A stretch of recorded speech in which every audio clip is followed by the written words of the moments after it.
Please join us for Pledge of Allegiance. Pledge allegiance to the flag of the United States of America and to the republic for which it stands, one nation, under God, indivisible, with liberty and justice for all. Good morning, everybody.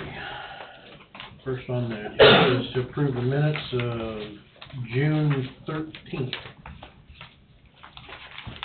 I'll make the motion. Tim moved. Oh, second. Don seconded.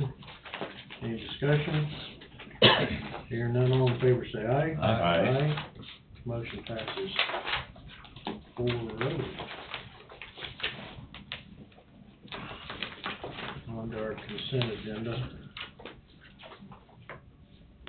On the request of the Coffee County Housing Authority Board, move to authorize, direct the chairman to sign the real estate mortgage release, acknowledging satisfaction in full debt secured by Chris Curtis at 210 Santa Fe, Waverly, Kansas 66871. I'll make the motion. Tim's moved. I'll second it. Bob seconded. Any discussion? All in favor say aye. Aye. Aye. Pass 4-0. Next one is upon the request of the Coffee County Housing Authority Board, move to authorize, direct the chairman to sign real estate mortgage release, acknowledging satisfaction in full debt secured by William Peace at 911 Garrettson, Burlington, Kansas 66839. Also move. Don's moved. I'll second. Any second? Any discussion? All in favor say aye. Aye. Aye. Pass it 4-0.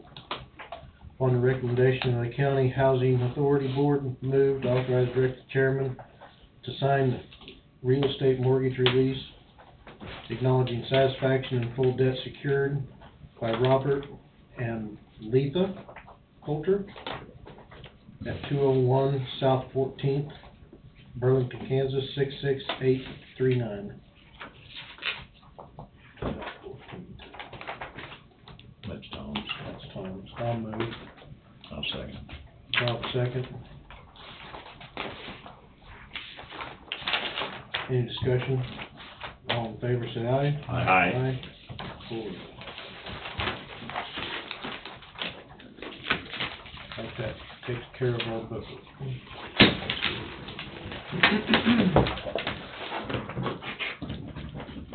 Crosswinds, you're up. Good morning. Good morning. Hope everyone's doing well. Present accounted for. I don't know what's going to be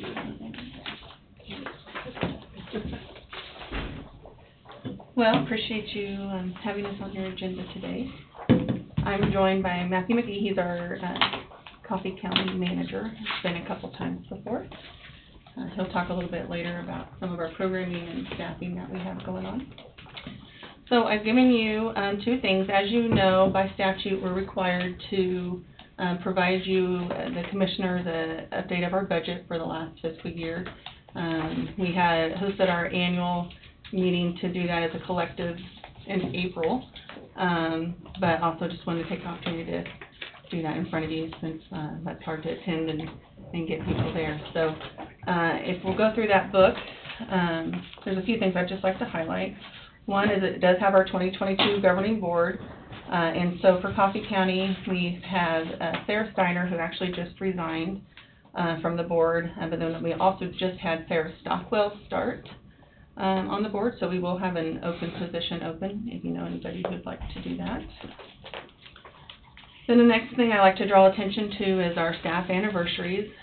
So we are about 174 people on our roster. That give and take, we get a little bit bigger in the summer when we have our summer group staffing. But of that, you can see all the individuals that have been here in increments of 5 years. And the reason I want to point that out is in doing research, research is showing that up to 75% of individuals and businesses are not staying longer than 5 years, just across the board. And so to have individuals that have been here 15, 20, 25 years. We take a lot of pride in that, and those are individuals that, really believe in the mission and stay for those reasons. The next page it's just a brief overview of our revenue. So you can see revenue, expenses, and total income. So just like last year, it's a little inflated, so it's kind of separated out there. We got some COVID money that we will not always get, and so that looks like we did better than we actually did. So you can see that adjusted gain-loss line is actually what we would have lost if we had not received that COVID money. So long-winded story of that is right before COVID, we actually had our first gain. It was like $24,000 for many, many years. And so we had really adjusted some things and tried to have a better business plan. Then COVID hit, and that's just where we are with that. So we're still trying to build that up and trying to get back to at least that zero balance budget and be closer to that zero line. So you'll still see us, we're writing lots of grants, we're trying to take advantage of lots of different opportunities to cover some of those everyday budget items. On the bad debt, what is included in that? So at the Community Mental Health Center, we have to provide services to individuals regardless of their ability to pay. And so we have a sliding fee scale, but we have lots of individuals that are underinsured or uninsured. And so that's a lot of times that's what that is. And that would include individuals receiving some of those specialized services. So we'll talk about SED, which is severe emotionally disturbed children, and STMI, which is severe persistently mentally ill adults. And those are individuals that are getting all of our community-based services, really what we were developed for. So case management, peer support, attendant care. And when they can't afford to pay, then those get written off. It just seems to me like it's a high number, but it's an awfully low number for what you think it would be. Yes. It's low compared to the revenues coming in. Exactly. Yeah. I'm surprised it isn't a little higher than what it is. Right. Yeah, so we've tried to do some things to counterbalance that, and primarily that's what we use our state grant dollars for and our county dollars for, is to cover those underinsured. But we also, like, instead of individuals who have no insurance, instead of having them rack up those costs for therapy, we have a robust internship program. So our interns can come in and see them for free, and they don't have those things come up. But that's mostly what that is. Or people just that haven't paid it and it's sat on the books for so long, we write it off like any other How entity. aggressive is you getting trying to collect that, or is it worth the trouble and the time to do it? We have been aggressive in the past. We switched electronic medical records, I would say 3 years ago, and then switched again like a year and a half later due to some complications. And so in that time frame, we did not have a good system to be sending those out, and then with COVID, and so we will get back into some sort of collections just because we need to. But our billing department is working pretty hard on trying to call people and at least get them on a payment plan. But ultimately, as that Community Mental Health Center receiving that state grant that we get, we can't turn those individuals away. And so emergency services is a lot of times where we find that we having to write off some of those expenses, and then our psychiatric department. So on a sliding scale fee, they can be seen for $9 depending on their income. And that's our most expensive department. So Amanda's talking about sending me door to door. I'm sorry, Max. Amanda's talking about sending me door to door. Louisville Slugger. Yeah. it's a hard thing for a little social service agency to want to go and collect money, because that is not why 99.9% of our people work for us. Yeah. And so it's a really fine line that we try to keep. But great question. You can see about 70% of our revenue really goes right back into expenses with our staffing. It's primarily our biggest line item when it comes to benefits and their salaries. And then on that next page, you can see kind of clients served by county. So there's a lot of data in there as far as, and there's some in your letter that you have as well that's specific to Coffee County. But you can see that we have increased some services from the previous year of 2021. We're in 2022. Yeah. So from 2020, we increased some services in 2021. And that's with, continuing, I'll have Matthew talk about it here in a little bit, to struggle to be fully staffed and really know that we could continue to serve more if we could get those individuals. And then there's just the last page just has a little bit of those grants and other funding opportunities that we try to take advantage of. So then I also included our appropriation request, and we asked for $99,000 in 2021, and that is what you approved, which we were very thankful and grateful for. And that's where we'd like to stay in 2023. We know that it's a struggle to figure out how to get everybody what they're asking, and really feel like that's a good number for us. We looked a lot at what percentages the counties make up as far as people that we see, and then compared that to how much the county's responsibility is of the total appropriations we get, and you guys were right in line with that and feel good about keeping you there. So that would be our ask for. Do you have approximate hours of the 366 residents? Do you have approximate hours of I would have service to on do some research on that. I Typically, know it's kind of an ongoing thing. yeah, so typically, I mean, if someone's in therapy right now, they're probably getting therapy 1 hour every 2 to 3 weeks. But then if they've got community-based services, then they're getting case management another hour a week. They might be in group or kids groups. You know, in the summer, they're there 6 hours, 7 hours. So that could add up pretty quickly. Mm-hmm. But I could see if we can run some of that data. It'd be interesting. But it would be pretty skewed, because one person might have just therapy and one person might have service every day. Right. So you'd have a lot of outliers, but Really got to go each individual one yeah. and count the time.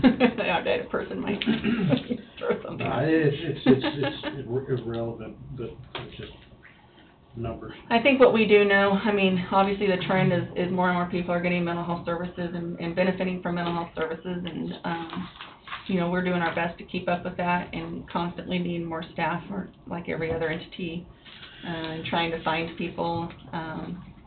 Some positions are easier than others, but really across the board it's pretty difficult to find. Unfortunately, there's a call for more and more mental health.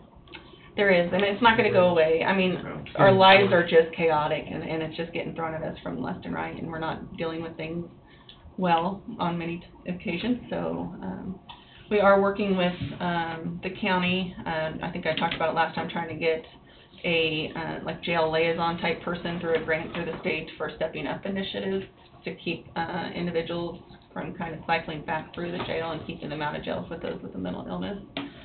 So we're hopeful that can kind of slow down some of those cases that we've talked about before, where we can hopefully help them before the crises and keep them out of the waiting for the state resources. Can I ask a few questions? Sure. I deal with one component of crosswinds on a pretty regular basis. So, emergency services, do you know what percentage of the total is tied to emergency services? I can get that number. Second part of that is, I'm trying to remember the name of the group that you use to do telehealth. Mm-hmm. What is their fee structure? Do they get paid from the money that the county would provide? How do they get paid? What does that look like? We have to pay them out of our operation. Do you know is that a per case? So, do you know what I'm talking about when I say telehealth? Mm-hmm. Okay. So, and those are only once you're closed until Primarily. in the morning? Sometimes they help us in the day, but Okay. otherwise they're probably doing telehealth mostly to our offices.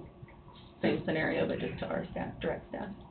Are you working on some sort of plan where you don't have to rely on telehealth, where somebody in San Antonio, Texas is meeting? They're all in Topeka. Okay. Probably not, because we did work on that plan for a long time and we can't find staffing during the day, and so it's really hard to find that staffing at night.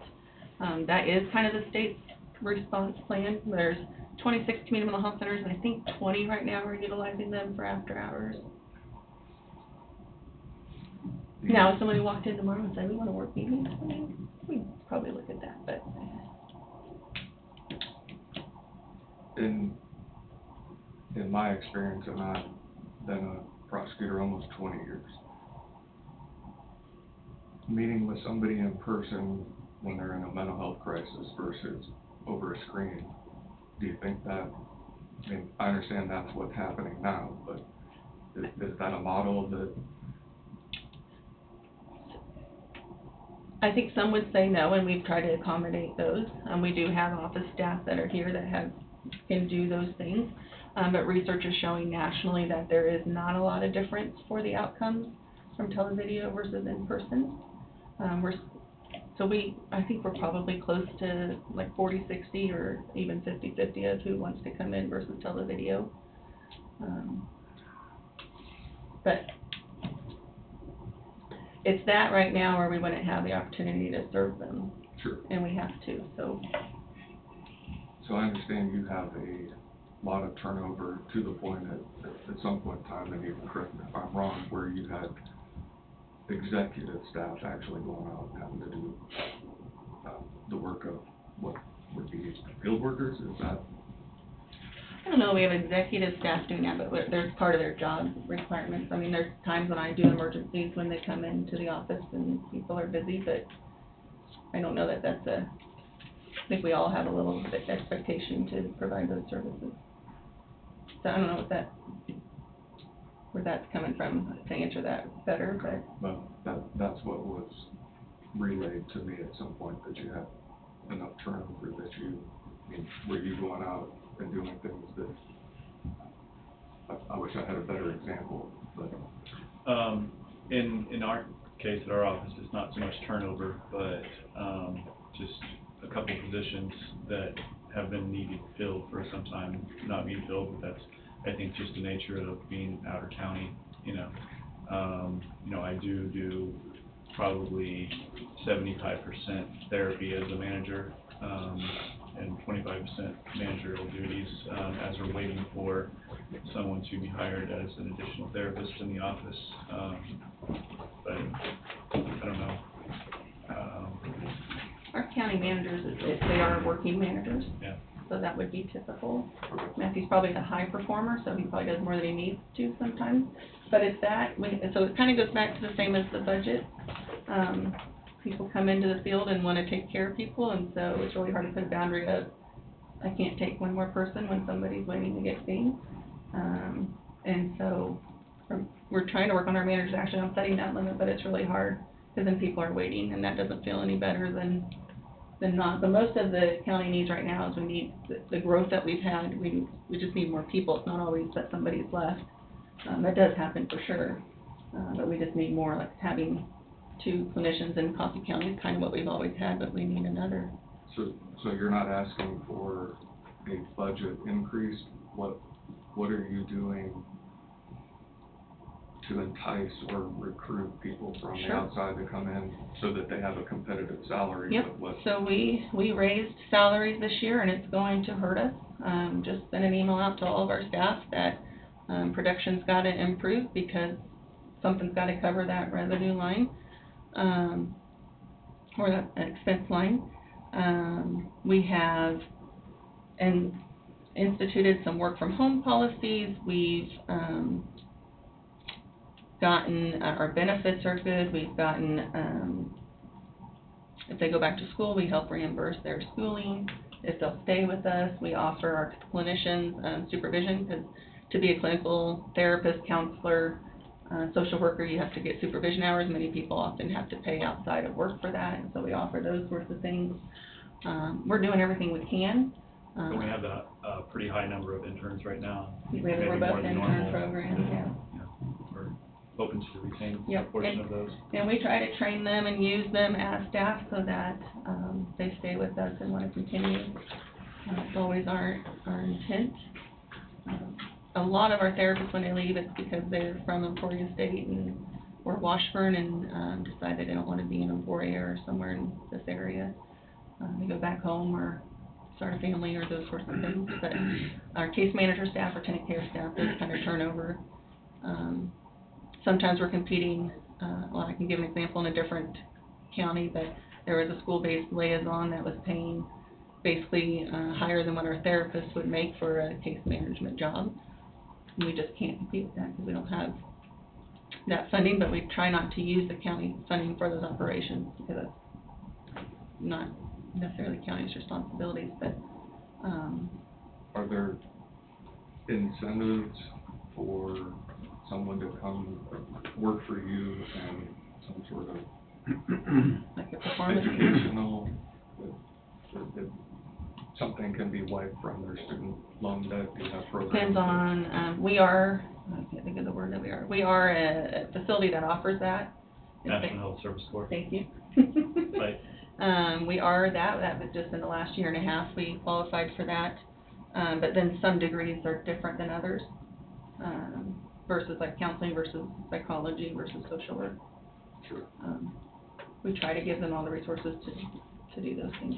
Are any of the counties providing some sort of financial benefit that would potentially tie into that? If you stay within, for example, Coffee County for 5 years, they'll help work on your student loan debt? Is No, that we probably have not discussed that with any counties directly.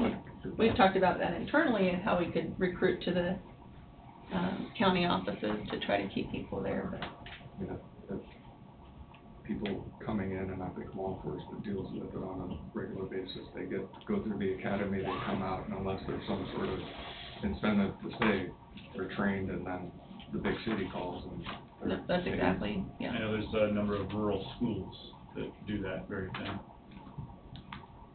Yeah, I don't want to speak for the commissioners, but I think, you know, growing locally is something that is being stressed at this point. You know, I've got Cale Johnson here, he's the intern at my office, and if he didn't come back to Coffee County this summer, he would have gone somewhere else. And guess what happens when you go somewhere else? You plant yourself in the ground, and potentially that's where you go back. So right. is there a way where you could present something to Coffee County and all the other counties for some sort of homegrown program, or a program where the county would look at some sort of incentive to provide, you know, a break on student loan debt? And as long as you stay for X period of time, some of what their funding would be applied to that. That makes sense. It does.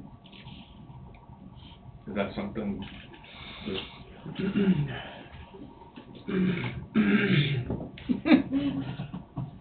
Well, I think you gotta watch what you do. I know mental health and having somebody there to help with mental health is a very needed,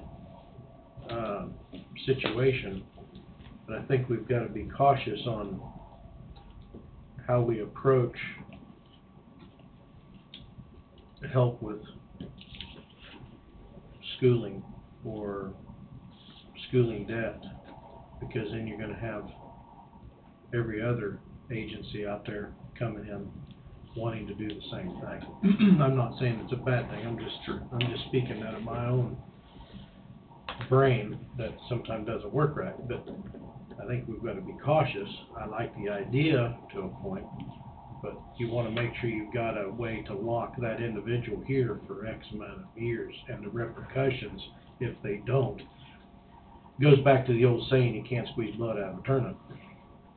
You know, how you gonna get the money if they leave in 2.5 years and it's supposed to be a 5-year deal? We got into a program like that a few years ago, and it didn't work out good because the people we ended up with actually weren't qualified for it, and we ended up paying them for a year or two of time, and found out that they weren't qualified, and then we said, well, wait a minute, we can't do this anymore. Boom, they were gone. I mean, we didn't gain anything from that, other than we spent a lot of expenses out for somebody to try to keep them here. Well, you could base it on a program where you didn't pay in advance, you paid it off as they spent the time here. I think there's a difference between Kale and the sheriff and some of them people drawing in recruits than it is drawing in recruits for an outside organization.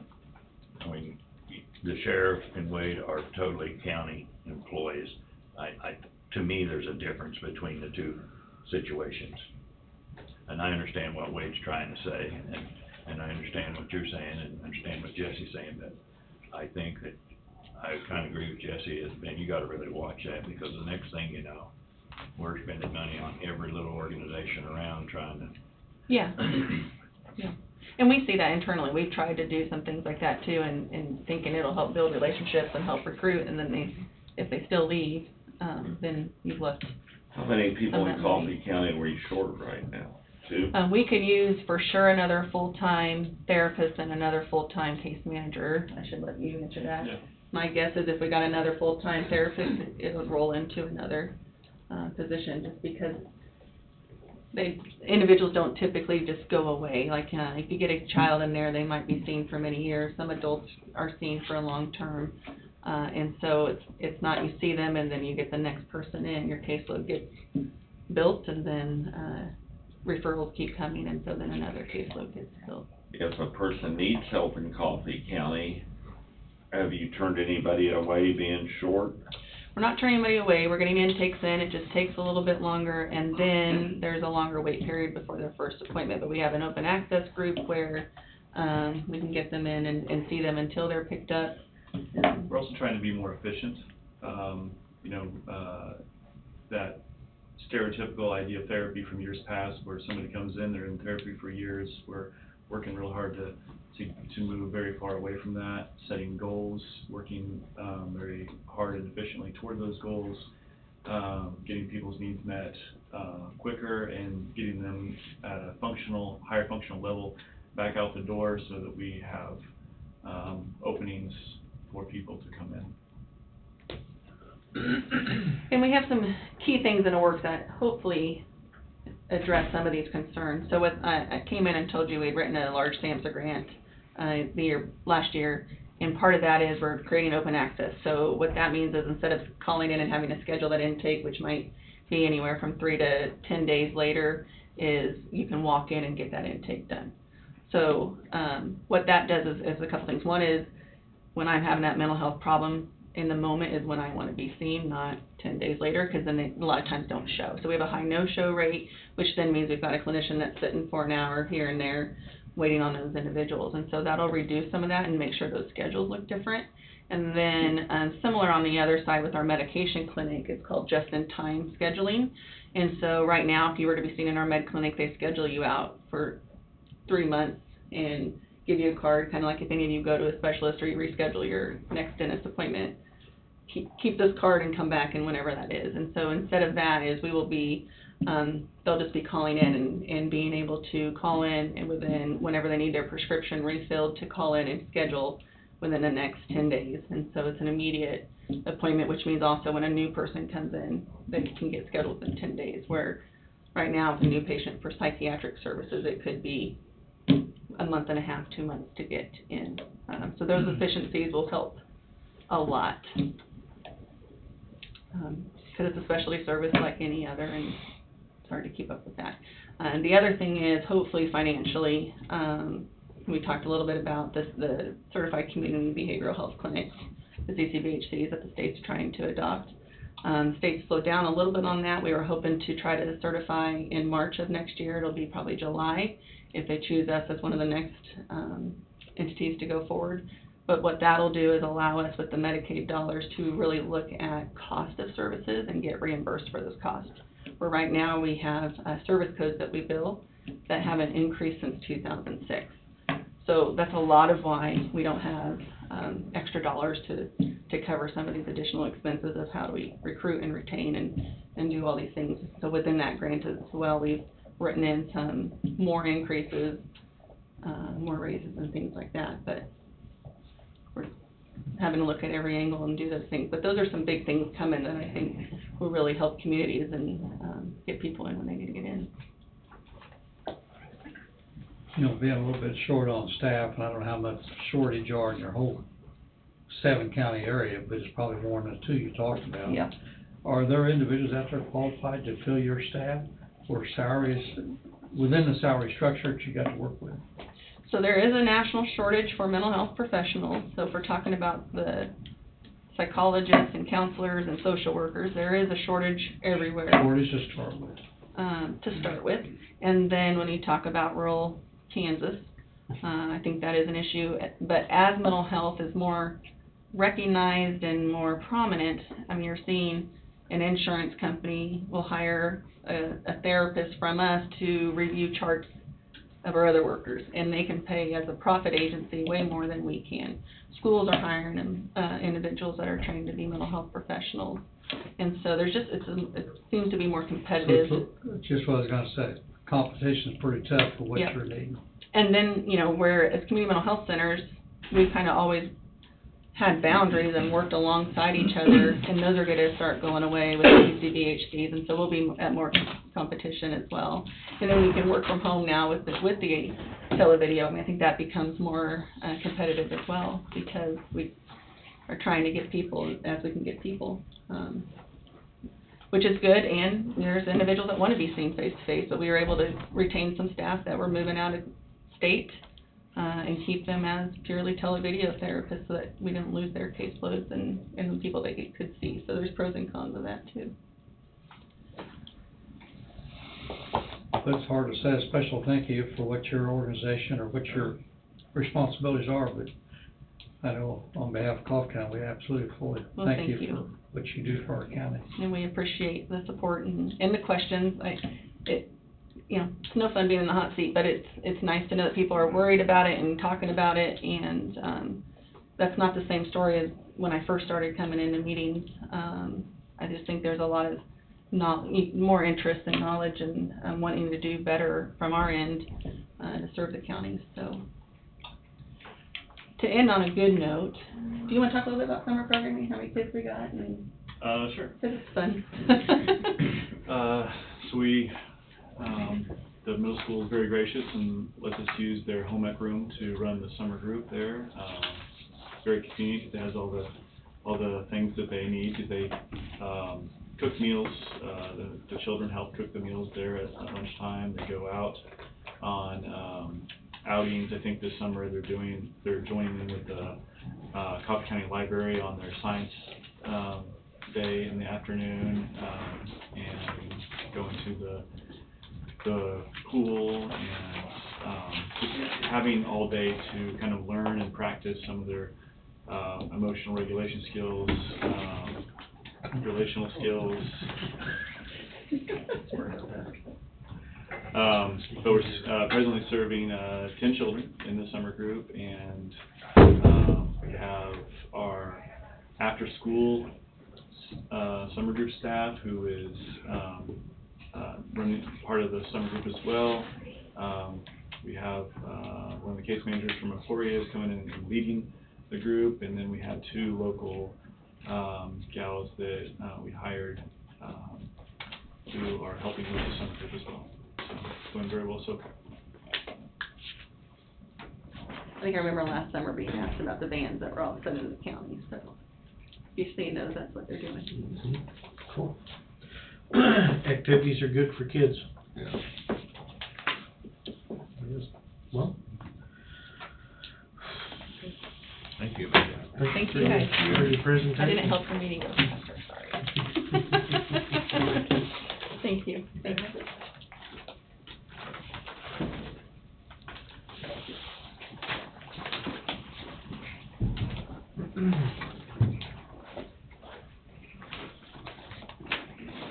Well, there he is. There he is. Am I up? Yes, sir, you are, Mr. Joe. Good morning, Sherman. 3 minutes to make Really? Top back. Yeah, well, Joe, do we want to get Goldberg on the phone? sure. He indicated he'd be available by phone, so I think what you're gonna talk about, and then this other stuff. Oh, the municipal advisor, okay. I think they have questions for Mr. Goldberg. I don't have his number. I've got it right Okay. here. We wanna use a cell phone or Let's use that. Use that? It's, I can hear you a little better. do you know you got his phone number and number by heart? I don't have it by heart. Okay.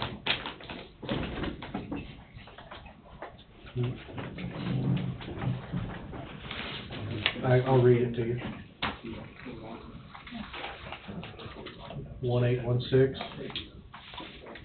1-816-383-1973. Oh, okay.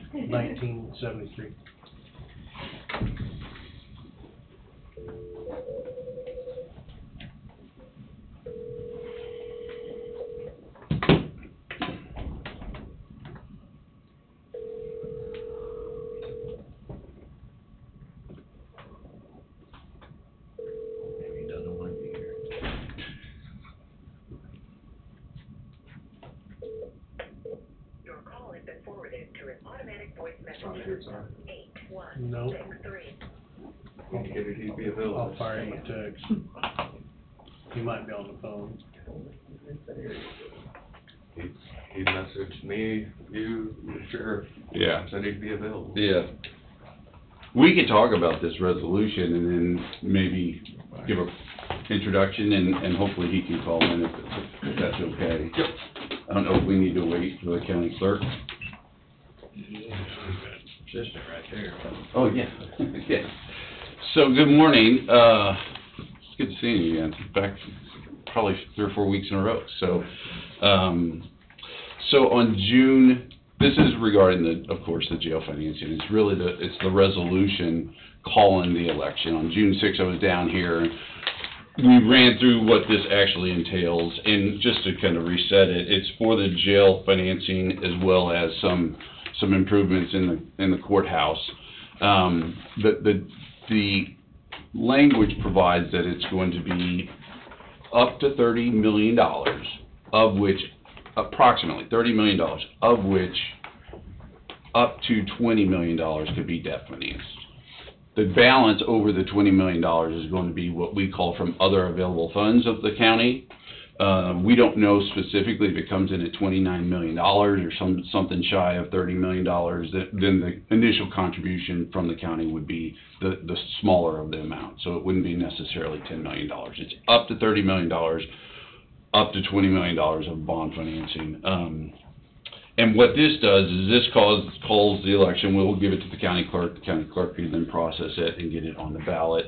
Sorry we couldn't do it on earlier, but because of the way the statute was reading is read, that we had a time concern that we have to delay it till today. So I'm happy to answer any questions associated with this resolution. I know the sheriff has been out there talking about it, educating residents and the like. So I'm happy to answer any questions that you have for me.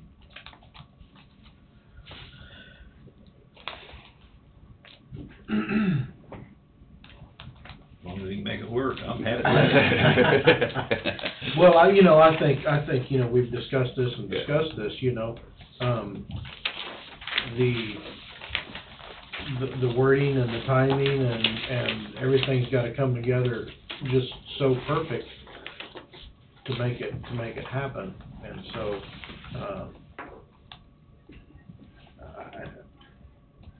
the numbers are gonna be what they're gonna be. Do we have any information yet? Not yet. So we have what is required in the statute is to file soon. We have to publish a notice of an election. This will get into kind of the municipal advisor selection, but we have to publish a notice of election soon. It has to be done at least 21 days prior to the election, so no later than beginning of July is when we need to actually publish that notice of election, and we will have the information, the projected interest rate, if you will, the projected debt service on these bonds. Of course, there was a big hike on last week, 75 basis, 1.75%. So what I think the intent is, if this proposition goes forward, that we're going to turn around and get the documents necessary to sell the bonds soon after that election.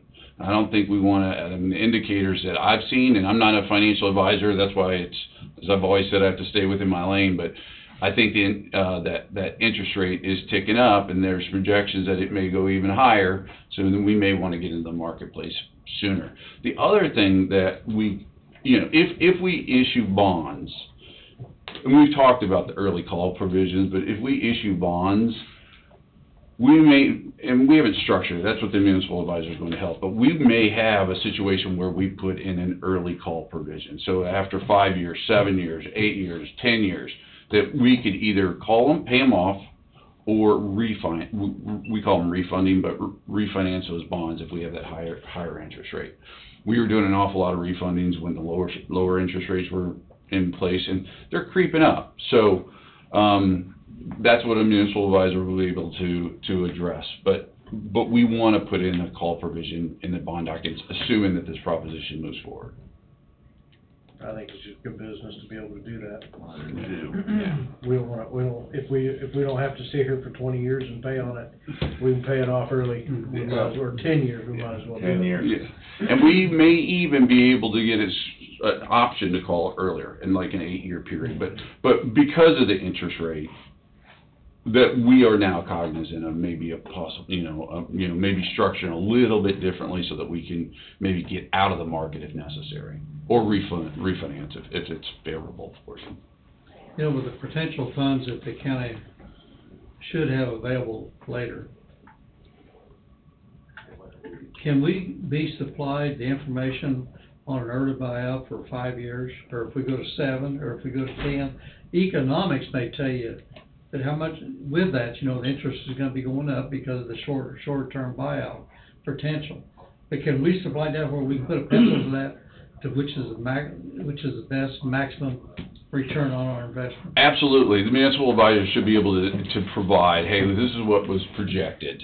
There are a lot of different ways we can, not a lot, I mean, we're within a certain confine, but there are a few ways that we could possibly structure this. One is have a series of bonds, say $10 million that pays off in, 10 years with an early call of 5 years, and the other is a 20-year bond with a payoff of early call in 10. There are things that we can maybe move around a little bit to make it, what is palatable, but in short, yeah, we could get an analysis as to if we want to early call at 7 years versus 10 years, what is the cost of that? Is it 50 basis points? Is it 25 basis points? Is it something higher? Again, most investors want some certainty as to their investment. It's a double-edged sword, and I don't like to use that word, but we need to look after the people who buy the bond. Right. But also the first interest is looking after Coffee County. Exactly. And the cost is, what is that cost? What is it going to cost the county in order to be able to maybe get out of the market earlier? On this first paragraph on this resolution, and we just received this, it mentions 300,000. Is that the right wording, or what? This is a statutory provision that basically anytime you're doing a public building and it's in excess of $300,000, you actually have to take it to the electors unless you do we've already talked about a public building commission or PBC, which we're not doing that. So this is just a statutory reference that says if it's over that amount, we're issuing general obligation. Well, technically, it doesn't really mean anything because of roll. It's just a recital in the statute. That's correct. I've got Larry Goldberg on, he just called me, so if you don't mind, I'll just put my cell phone maybe on the podium, and then he can, Larry, I'm gonna put you on speakerphone, you're live in the commission room. Well, say that again, now you're on speakerphone. Okay, hi everybody, hi commissioners, hi Andrea, hi Joe. Hello. Good morning. Good morning. Okay, I can hear you guys good. Okay, wonderful.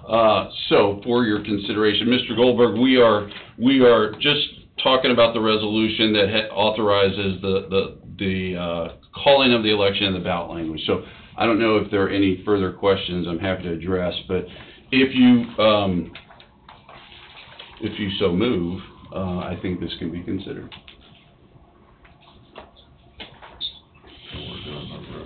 So we want to do the resolution now. Do we have a number, Nancy? 884. 884. Have you reviewed this resolution completely, Wade?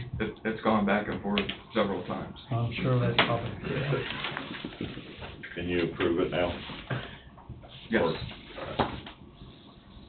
All right, resolution number 884, the resolution authorizing and providing for the calling of a bond election in Coffee County, Kansas, proposed of submitting to the qualified electors of the county the question of issuing general obligation bonds of the county and for giving notice of the bond election.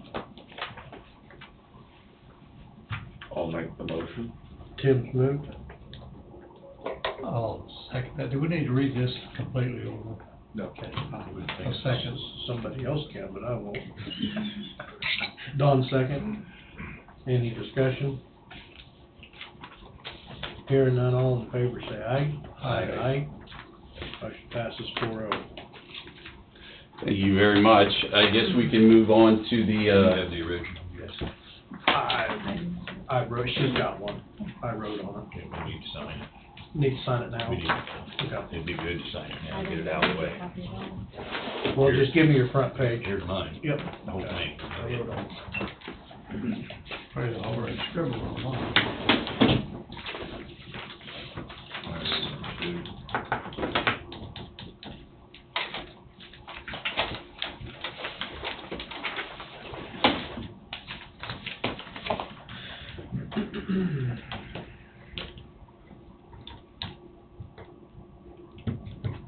I'm not gonna like your signature on it, baby.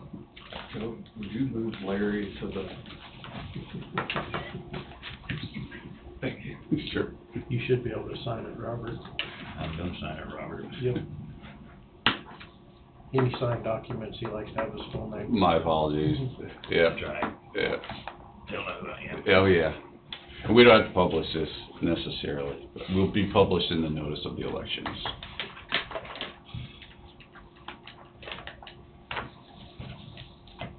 One of the big features of that is it has ballot language. That's right. That's exactly right.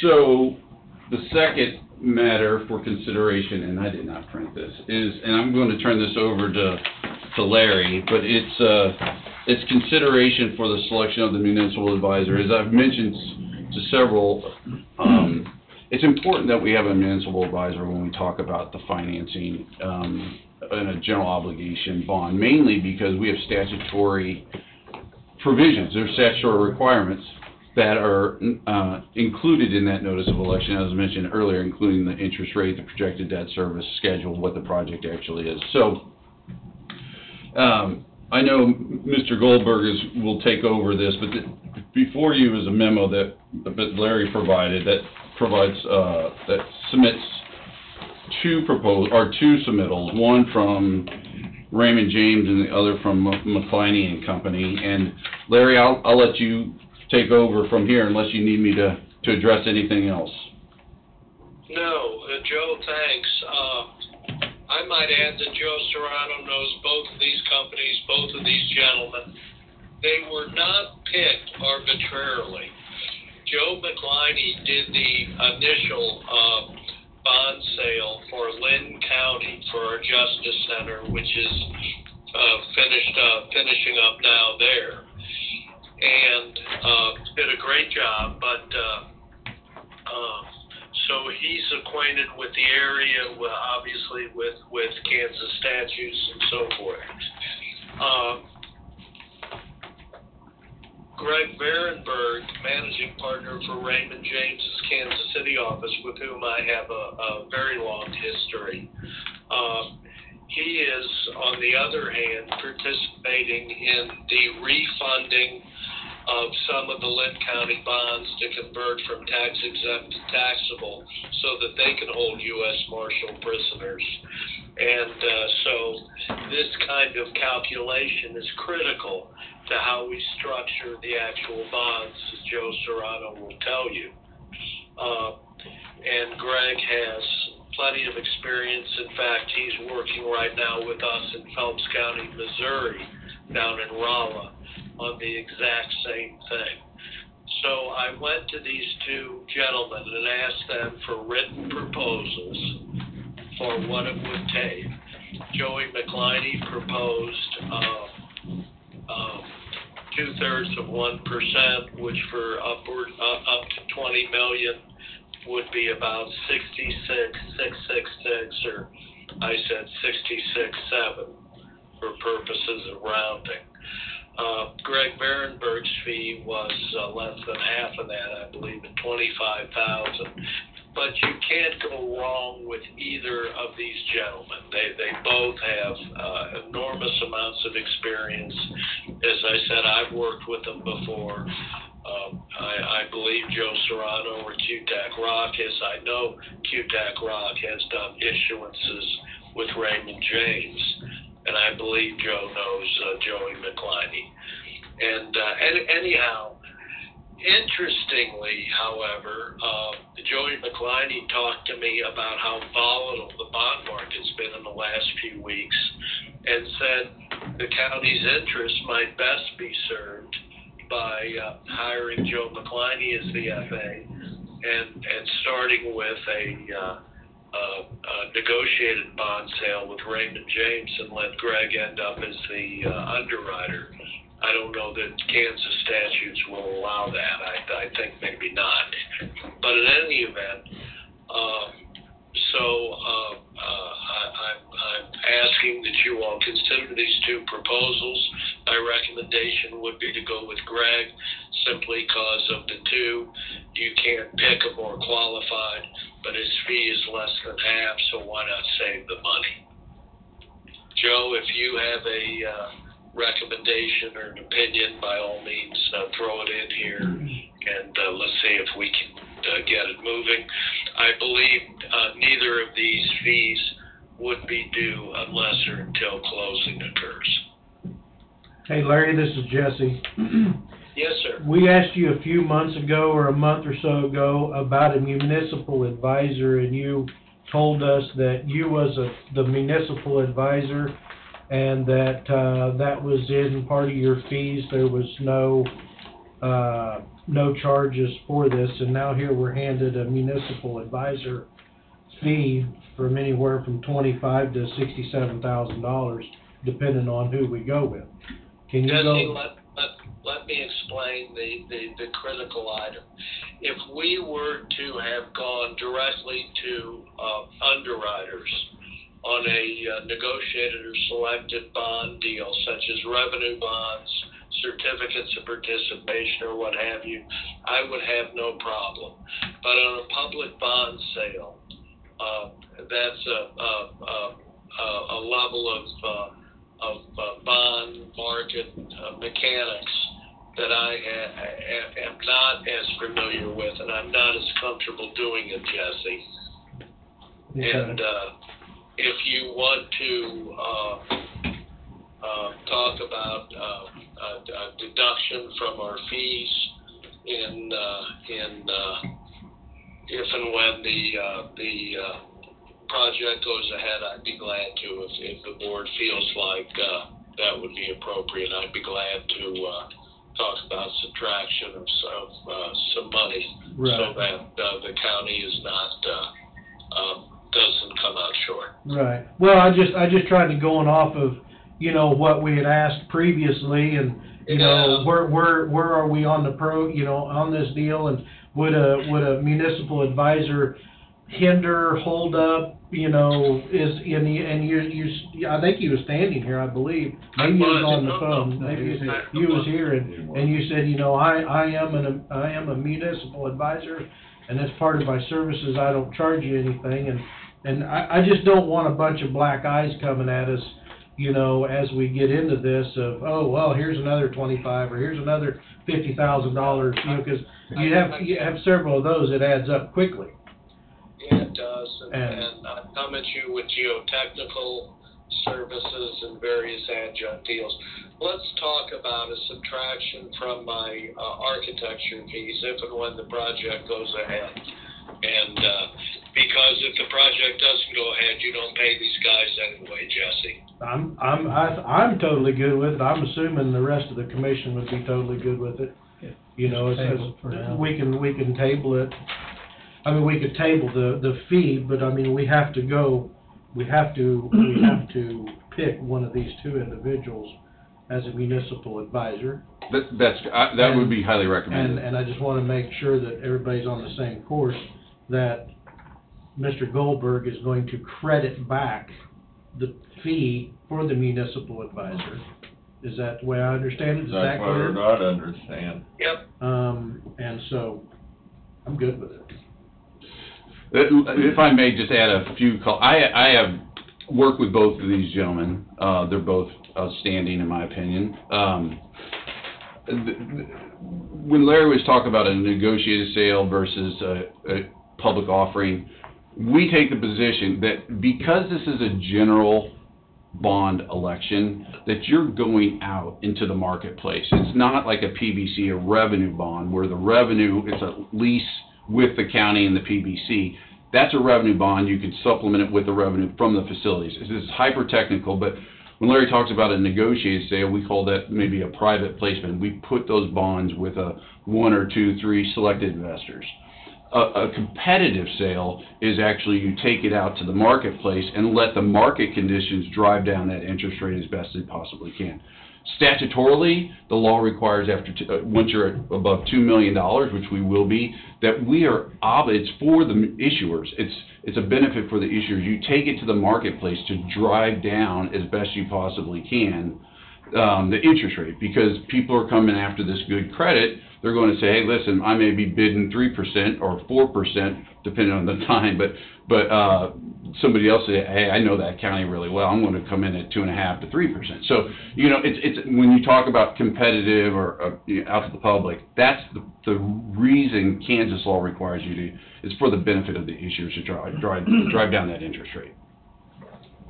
But competition is good. Yeah, competition's good. And I'm very agnostic with, as I've mentioned, with either of these gentlemen. I know Joey personally. I've worked with Greg on several different financings, and it's a hefty $67,000 versus $25,000. You may want to award on price, but that's for your discretion. Well, I mean, I think both of them are probably more than qualified to do the job. I mean, we've got to look at naturally we'd look at the monies and go with the lesser. Yeah. I don't know that there'd be any benefit to go spend twice as much money. And Joe and Larry both say either one's good, and Right. Larry actually recommended the lower for the reasoning of the money, which made sense to me. Right.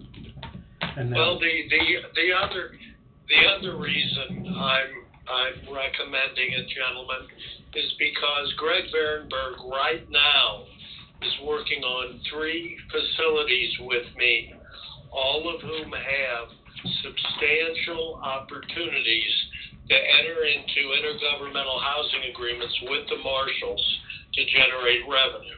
Tom Johnson will tell you he's already entered into discussions. We've got Lynn, and we've got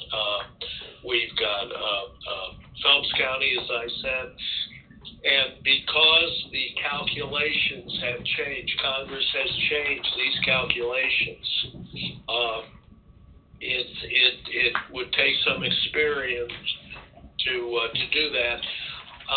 As good as Joey is, and again, he's done great with us, he doesn't have the same depth of experience with calculating what percentage would be taxable and what percentage would be tax exempt for your purposes, like Greg Varenberg. So in this case, it's not only that Greg's fee is substantially less, it's that he's actually bringing to the table hands-on experience in this important part of the issuance.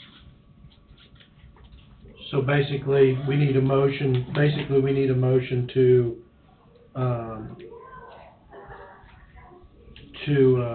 vote for Raymond James Company? Is that? Yeah. Yes, Raymond James and Associates. Raymond James and Associates. To serve as financial advisor to the county. And this won't be paid until it passes. Correct. I think, Larry, you said it won't be paid until it closes. If the proposition passes, then we go out into the market. The payment will be at the time that the bonds close. Okay. Yeah. All right. Be a one-time payment. One-time payment, and Raymond James buys this paper, but because they're going to be the municipal advisor, I think there's a SEC regulation that says, hey, listen, Raymond James should not be advising and buying. Yeah, that's the purpose behind a registered municipal advisor. Yeah, that's a conflict of interest. Incidentally, hey, Jesse. Yes, sir. I want you all to understand, Congress, as you well know, does things with unintended consequences. And the truth of the matter is, I became a municipal advisor because we have had so many years of helping counties structure the financing and the budgets on these projects, on staffing and operations, on all this stuff. And the SEC passed laws in 2014 mandating you cannot advise governments unless you're an investment advisor, a municipal advisor, and underwriter. Well, the only thing I could become was a municipal advisor, and so we did. But the truth of the matter is, I've never been entirely comfortable acting as a municipal advisor in terms of bond sales and so forth, and getting a fee for doing that while I'm being paid a fee as your architect. Right. And you could go to half a dozen attorneys and nobody can clarify, including Department of Justice or SEC attorneys, the extent to which architects and engineers are mandated to become municipal advisors. So I did it to be safe, but the truth is, I want you to understand it's been fairly limited to, well, it's limited to our projects. And I've just never been comfortable charging commissioners a fee separately. Well, and like I say, I mean, if we owe the $25,000, we owe the $25,000. If things have changed dynamically to put a municipal advisor in, then I don't feel that you should be, you know, taking that money back. But, you know, when we sat here and asked, and it's on video, I just want to make sure that we're on the up and up. You're on video. You know, so that's why the question was brought up. And so I don't have a problem with a municipal advisor. We thought about it here for quite some time ago. And so I'm just trying to dot our I's and cross our T's for the public, which is already, you know, this is somewhat of a sore subject anyway. So I just wanted to make sure that we're going a different avenue. Well, the call will be yours if and when it comes time to hopefully pull the trigger on moving ahead with us as your architect. I will include in the contract the option for you to call back the 25 at your, or any portion thereof at your discretion. That sounds fair to me. Yeah, I think so. So the major distinction was, and this is something that came up with a phone call with myself, Mr. Goldberg, Mr. Serrano, and the sheriff, is originally, I think the idea was the whole project was going to be based on revenue bonds. However, as the ad hoc committee met, and then Mr. Serrano presented, and sort of what the financial situation of the county was, it went from revenue bond heavy to the geo bonds, which sort of changed the complexity of where we are. And I think that's what Larry's referencing. If it were the revenue bond issue, he was comfortable being the municipal advisor, but because it's geo bonds, that changes things significantly. And that's, there's no sleight of hand or anything like that being done with the public. It's what was recommended based on what the facts presented, and that was with the ad hoc committee's input. Is that a pretty fair? Absolutely. And just a little bit of a finer point, when we talk about GO bonds, it's general obligation bonds. I want to make it perfectly clear that we've said to the public that we do not anticipate raising taxes for this facility. But as a general obligation bond, that is effectively what it says, is you will pledge the full faith and credit of the county. But we make it perfectly clear, we do not anticipate that we are raising taxes. What we anticipate is there's going to be revenue off the facility, there's going to be excess surplus, or some surplus in the general fund that would debt service those bonds.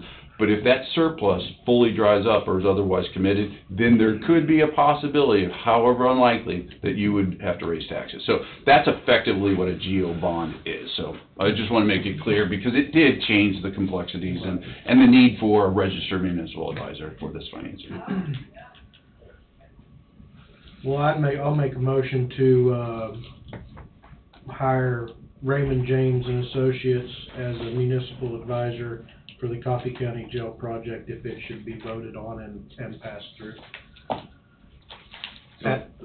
So I think one thing you also need to add to that is, under the purchasing policy, you are not seeking bids because this is a professional service, and I think it needs to be stated clearly because this would be over the threshold requiring Section 30 of the purchasing policy.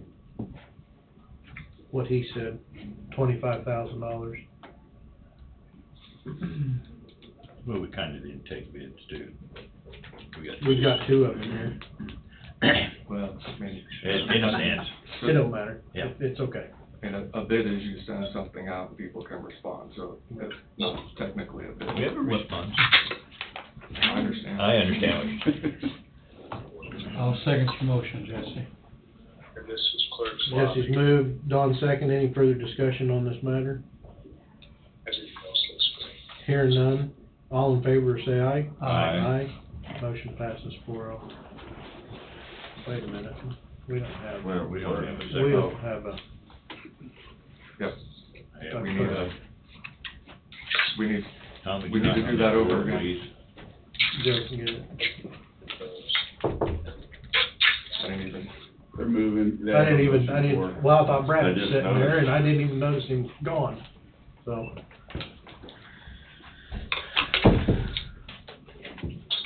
All that Wade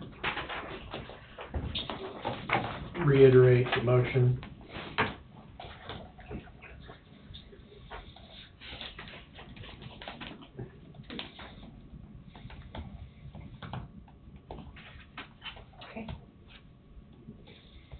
so there's a motion to retain the services of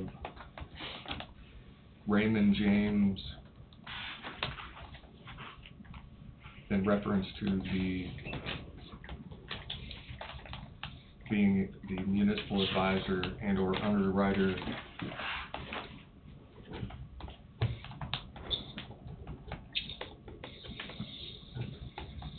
for the Coffee County Jail project.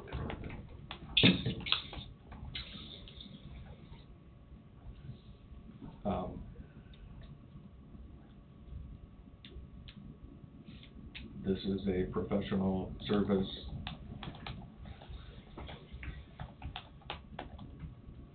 under Section 30 of the Coffee County purchasing policy, not requiring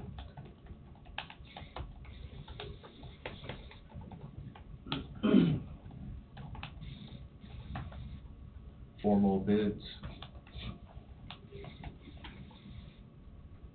for proposed fees of $25,000.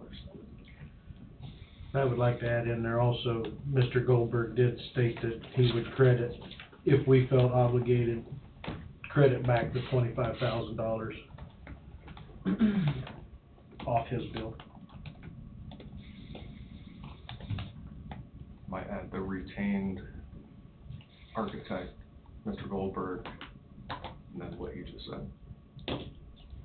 Say he would credit back the 25,000 off of his bill. Yes, because he did advise us that he was a municipal advisor and that this service was in his fee, was just a given in his. Oh, okay.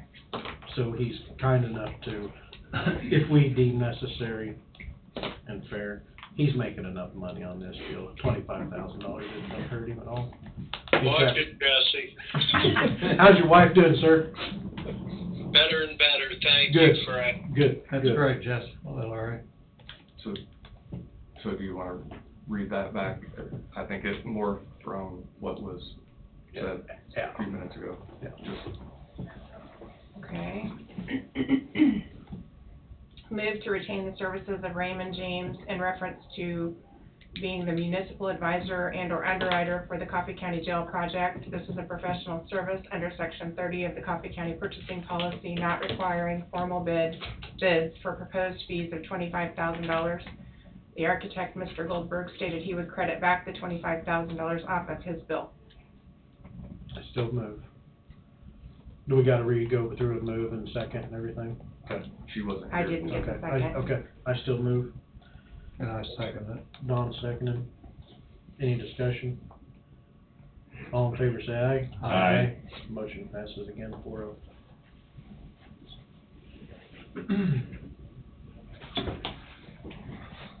Ms. Goldberg, I'm hanging up.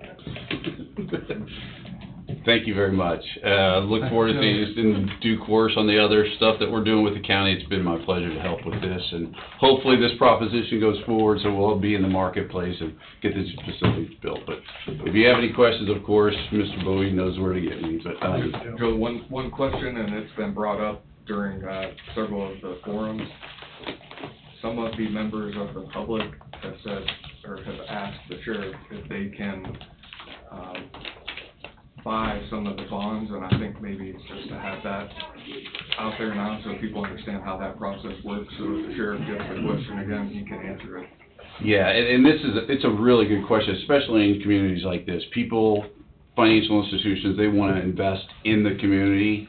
The issue is, this is not, as I talked about, a private placement or negotiated sale. This is a public offering. So if a financial institution wants to participate in the financing, then they have to go through with the underwriter. The underwriter actually buys the bonds and then resells them. So they would be a participant in that, what we call a conglomerate, but it's a participation in if that underwriter is the winning bid, then effectively they become an investor in the community. But unlike what we initially talked about, where there may be 3 or 4 investors in the community that would buy these bonds, that's not what we're doing. We're going out to drive down that interest rate. Now, what happens is, if Joe Serrano wants to buy, $5,000 bond, I could go to that underwriter. Let's say it's I can't use Raymond James. Let's say Raymond James is a winning underwriter. I could go to Raymond James and say, hey, I want that part of my portfolio. So that's a long way of saying, indirectly, there could be an investment in this in the debt, but it's not going to be a direct placement. So is that fair? And he's still gonna make his money off of it. The original owner of the bond is still gonna make money on it. There is an underwriter's discount. There is an underwriter's discount, and that's a chunk of change. That is a chunk of change that we've seen. I've seen a lot of variables, but there is generally a market for what that underwriter's discount is. And if it comes in and I look at it and the municipal advisor looks at it and says, hey, that I would not recommend this. You don't necessarily have to award on price, but generally you're awarding on price. You're awarding on the lowest, what we call a TIC, true interest cost. But if there's some fluff and some goofing fees in there, then we say, hey, maybe that is not the best bid. So anyway, a lot of saying, but yeah, Sheriff, it's not a direct investment for residents or even financial institutions unless they participate with a winning underwriter. Very well. It's my pleasure. Answers the question. Yeah. Thank you so much. Thank you, It's Joe. good to see everyone. Thank you, Joe. All right. Thanks, Joe. Yeah, see you. Thanks, folks. See you Thank later. you, guys. Wayne, can we have a 10-minute pause for a break? Yes, that'd be great. Do a quick break. And Wade, I have just 2 things to visit with you on, real quick. Well, I didn't know if they was in a hurry. Yeah, I guess. Morning, Andrea. Morning, how are you? Good. And you do have everything, Walk like an attorney. you're carrying everything this morning, Yes. correct? Okay, except instructions, I'll have that. Yes. Just find your builder yet? Okay. He hasn't gotten back to me on price. But like the start date is not until next summer. You're good. Maybe this stuff will go down.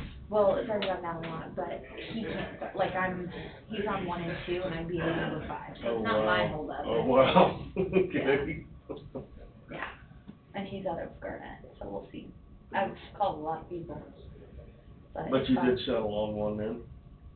Well, I On mean, the he hasn't builder? for sure Yeah. told me the price. So I Well, gotta know yeah, that. so you can't, that's true. Yeah. I mean, I'm still keeping an open mind, but Yeah. they're gonna plant my sunflowers any day now that it's little drier. Yeah, it's almost went too dry, too fast, didn't it? And it happened quick. Yeah.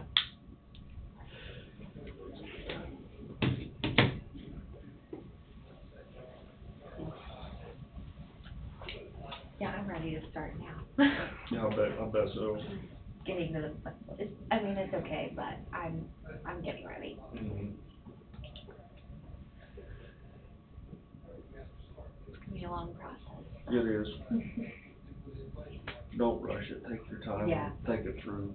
Yeah, I for mean, sure. we went through the process and we went a little fast. You know, over the years, you find out pretty quick things you'd have done different, and it's stupid things, like where you put light switches. Yeah. Just little things. A lot of people have been like, we're gonna talk to you about what we would have done differently. Yeah, that would be good to visit with them. Yeah. Mhm. So, like a lot of people, like Sarah and Ethan Rice, they did a lot of the work themselves, Mhm. and they would not do that again. Yeah. Get through the election and then. Bunch of busy stuff. Yeah, for sure. Yeah, summer season. Yeah.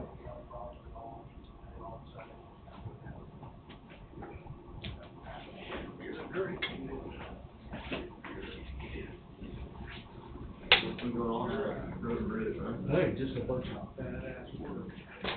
We got off fast. So, Yeah, dude. now the business can be balancing out between staying hydrated and more business for that. So, Even a lot of breaks. they what they need is just, whatever we eat, whatever.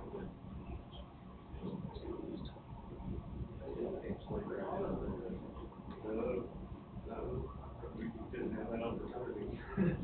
It was just a terrible, terrible.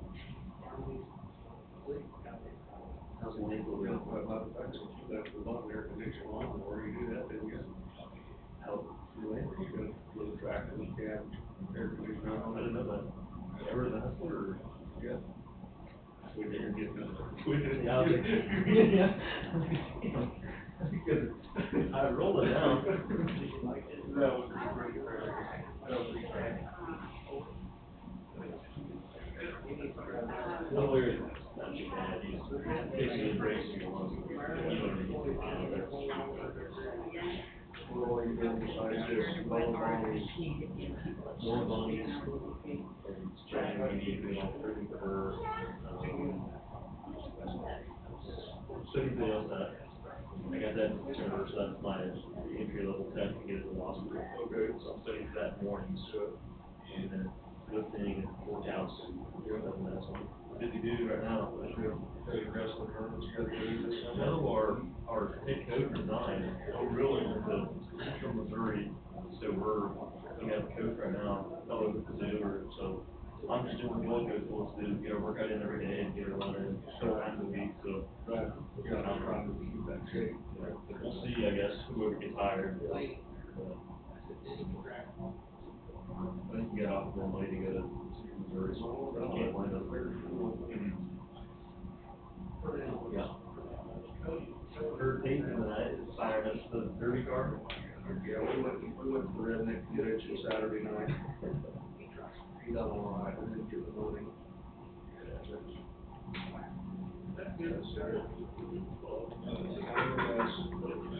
Hey, how you doing? Yeah, Jeff.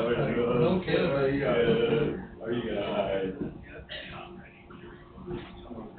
I feel better. Morning, Jeff, how you doing today? Oh, just kidding.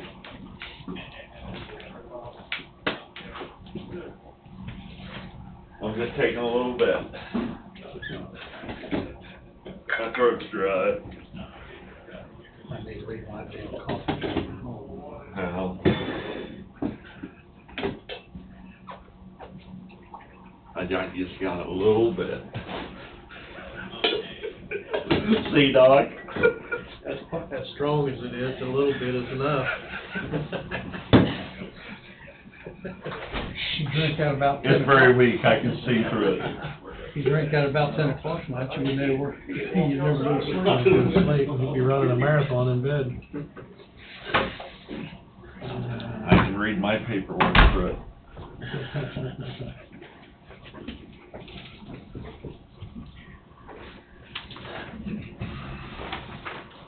Looks like Wayne and Jeff were down to 10 minutes all the time they got left. Yeah. You know what, I can start with that, I've got just some kind of some cleanup stuff and some conversation, if you guys wanna start. and Get then up they- here. And then they can come in. I'm okay, let me get up here. I guess we can go ahead, yeah, it's I've 10 got, or I've 10 just got minutes is one up. hand carry motion, so, I mean, we can save that till last, in case we, you may not wanna move on that just yet, I don't know.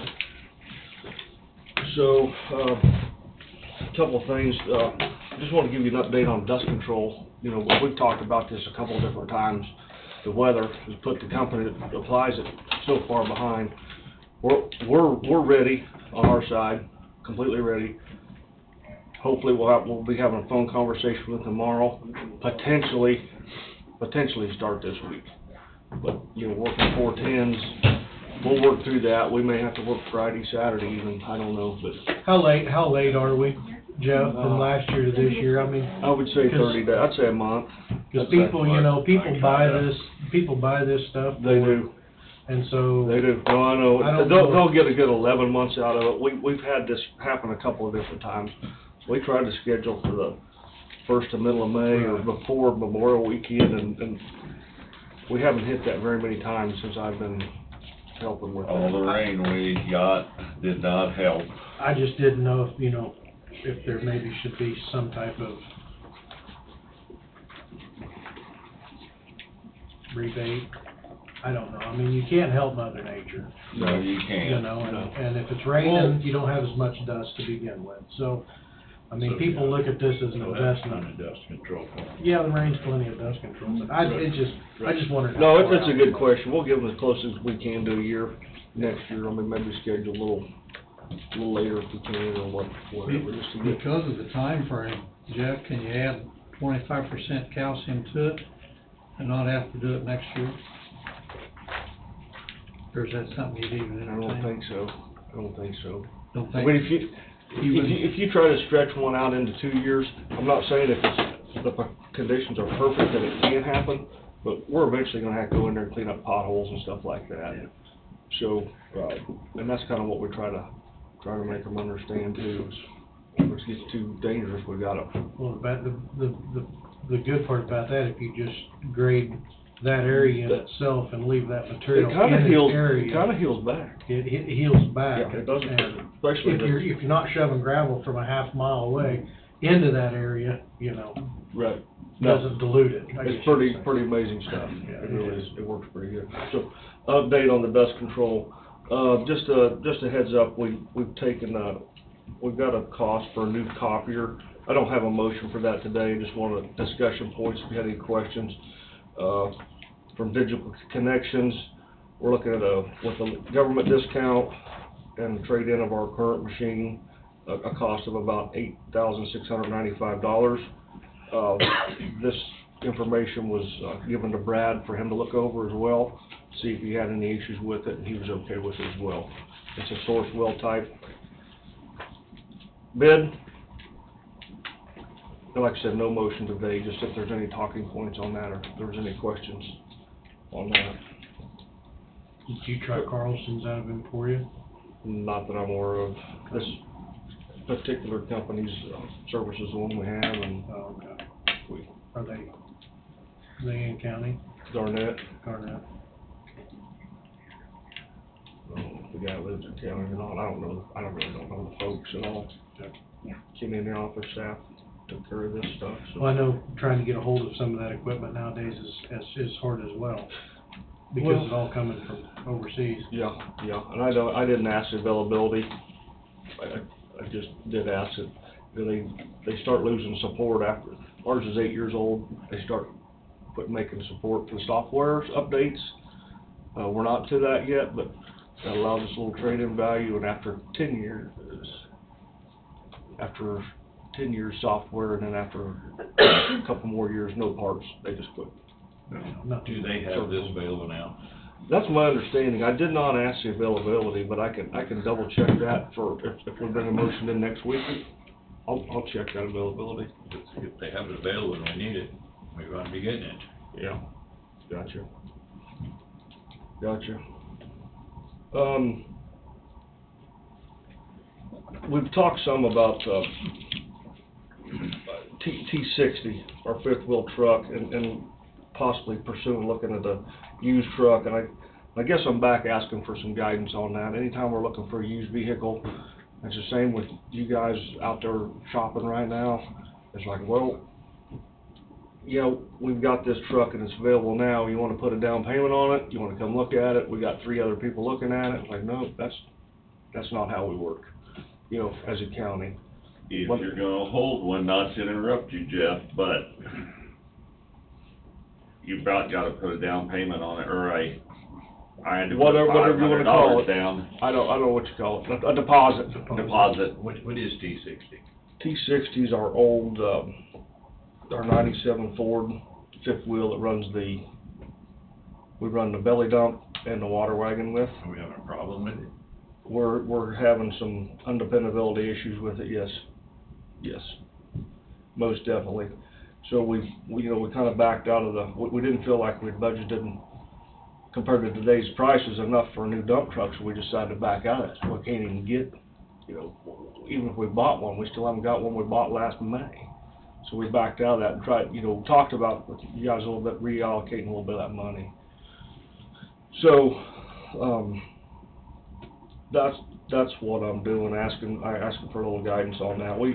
Jesse, here's that truck we talked about the other day, and I don't know if my math's right. You asked for equivalent miles, so you can check my formula. Day cab, right? Just a day cab. Our second truck does have the wet kit, by the way. You'd asked me that a couple weeks ago. What year? That's what year was that, Jesse? A 12? This is a 2012, yes. Mm-hmm. Before death? No, it's gonna be the first generation. Good luck finding those.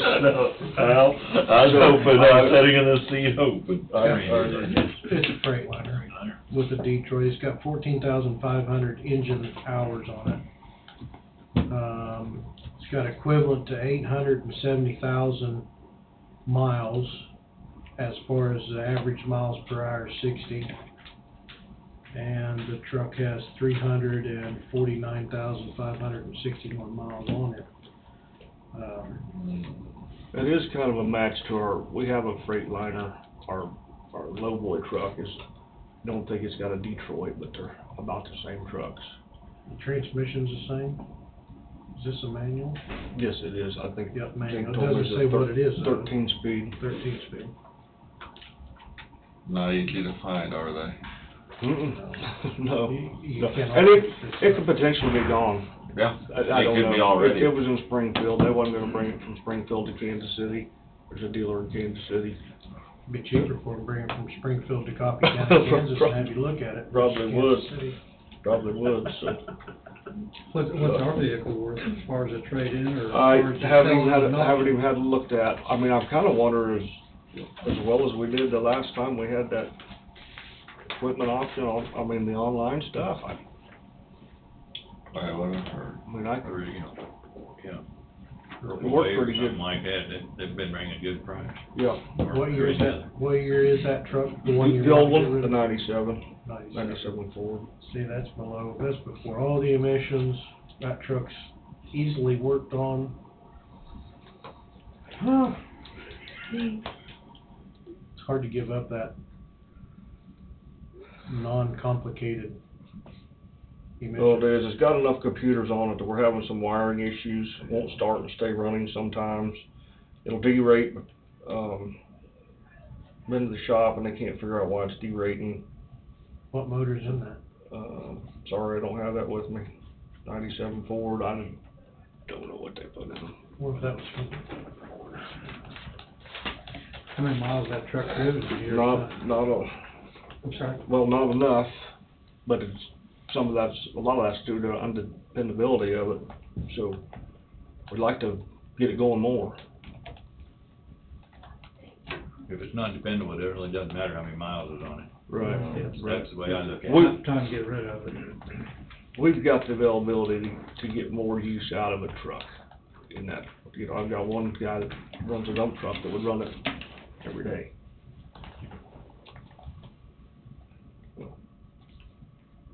price on that? Mm-hmm. 66,000. 65.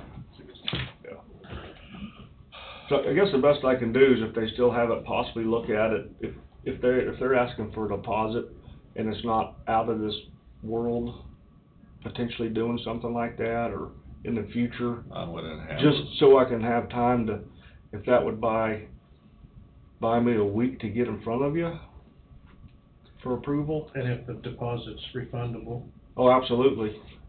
Now, Absolutely. mine wasn't refundable, but it held it for 4 days I got from him, and, he wasn't real pleased waiting the 4 days, but he did it. We got the truck bought. So you bought it. Yeah. But if you didn't buy it, you didn't. It was not gonna be refundable. No, we haven't got into that deep discussion yet, because, like I said, I'm searching for some guidance Do on we it. have any experience with this business or company at all where he could definitely depend on Coffee County coming through? What do we say? I don't have any Don't have any with this experience with particular it. company. And it's hard to establish that I now. don't think you're. But we've got some that companies anyway. out there that we do, but, yeah, in this application, where we're, searching the internet and talking to companies about what they have, it's already a needle in a haystack, and somebody we're established with is even gonna be harder to get to find. Right.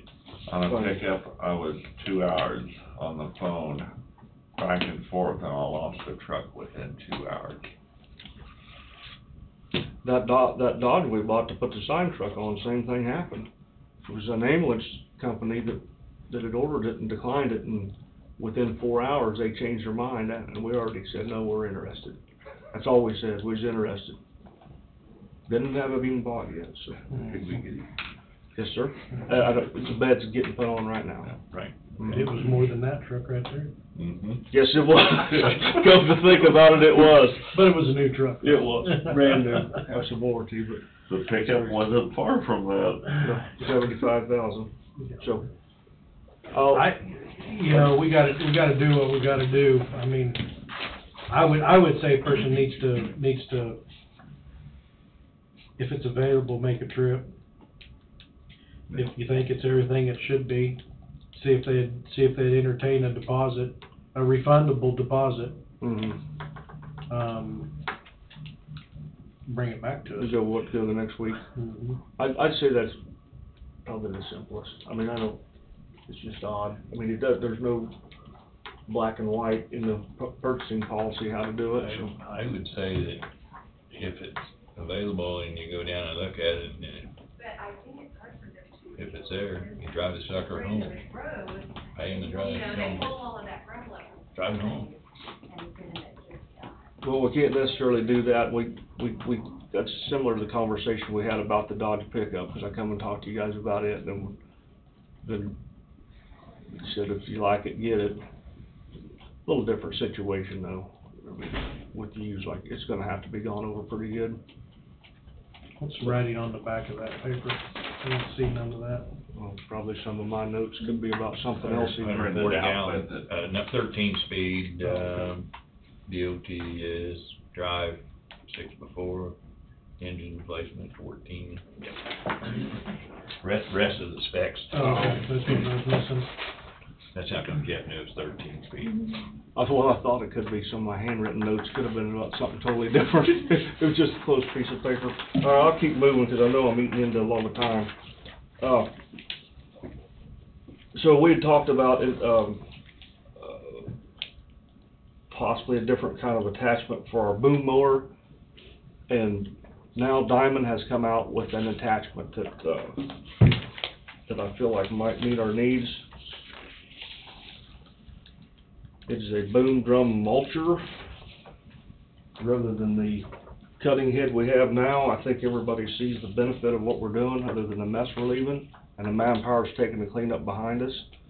So, Lyon County has a similar deal on an excavator, and they also have one that goes on the front of the skid steer. I don't feel like we need to go buy a standalone new piece of equipment, but this will attach to our Diamond boom that we have now. It's at a cost of $20,247. How wide? One of your picture, it's 50 inches. 50 inches wide? Yes. Don't you think there'd be beneficial to also have a connection to the excavator for longer reach, taller? How tall can you get with your boomer? Now, keep in mind, it's gonna be busy all the time. Right. So another one that would fit on your excavator, you could take to these tree clearing jobs or these road right-of-way places and get a lot higher. First question is that ours is a 21-foot boom. It has a pretty good reach. The second, I was trying to stay away from a standalone. That would take a different piece of equipment. This is just a cutting head that will attach to our current boom mower that we have.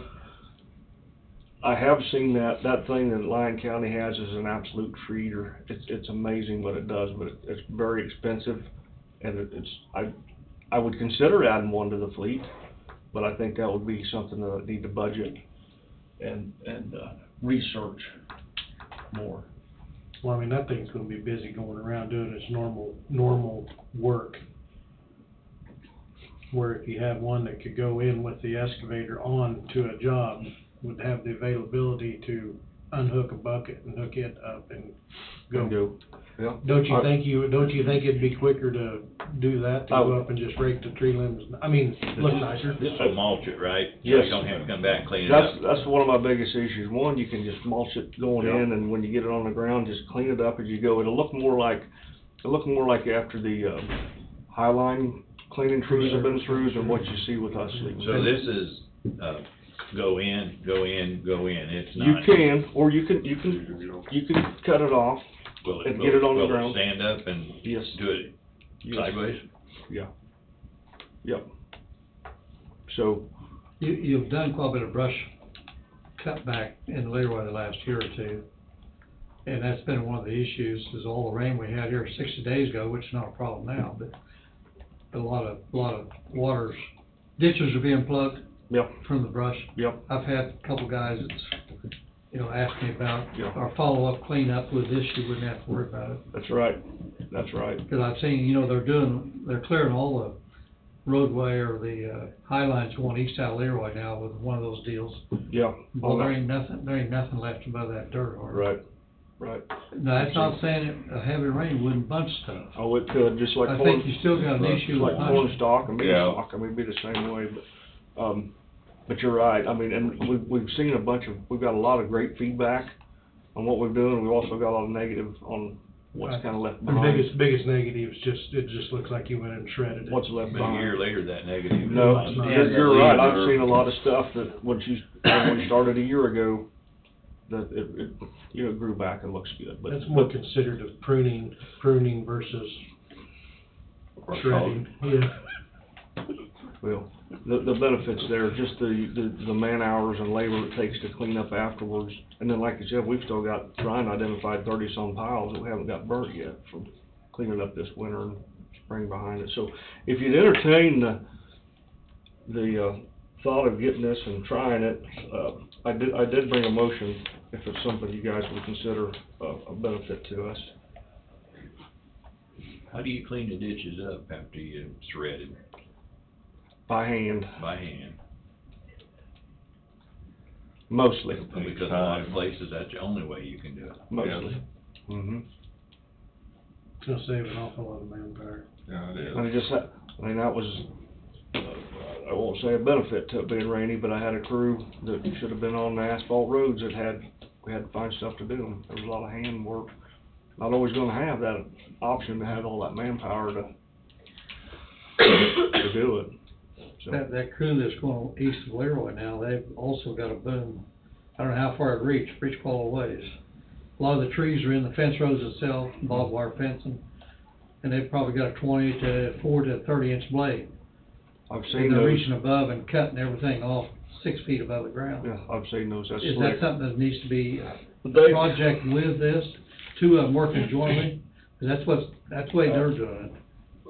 I don't have another piece of equipment to put anything on like that. I mean, you're talking something similar to that top picture.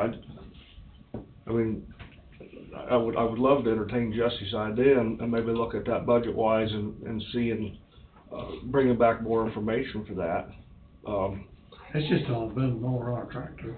Right, but we've just got the one, so I don't, All you do is replace the head, right? yeah, that's all, replace the head. Does this have to go out for bid, or? It's a single source, it's the Diamond just coming out with it, and that's our, what's attached right up to what we've got, so. I'm not too sure. You know, to me, they go hand in hand. Yeah. Potentially. Hey, look, later, Labor Wayne. saving it would make. Oh, got the contract. Thank you, Jed. Appreciate it. I would like to look at any and all options in the future, but identifying the manpower and the piece of equipment and whatever to go with it is a whole other story. Well, it says it's 10 times faster than a rotary mower.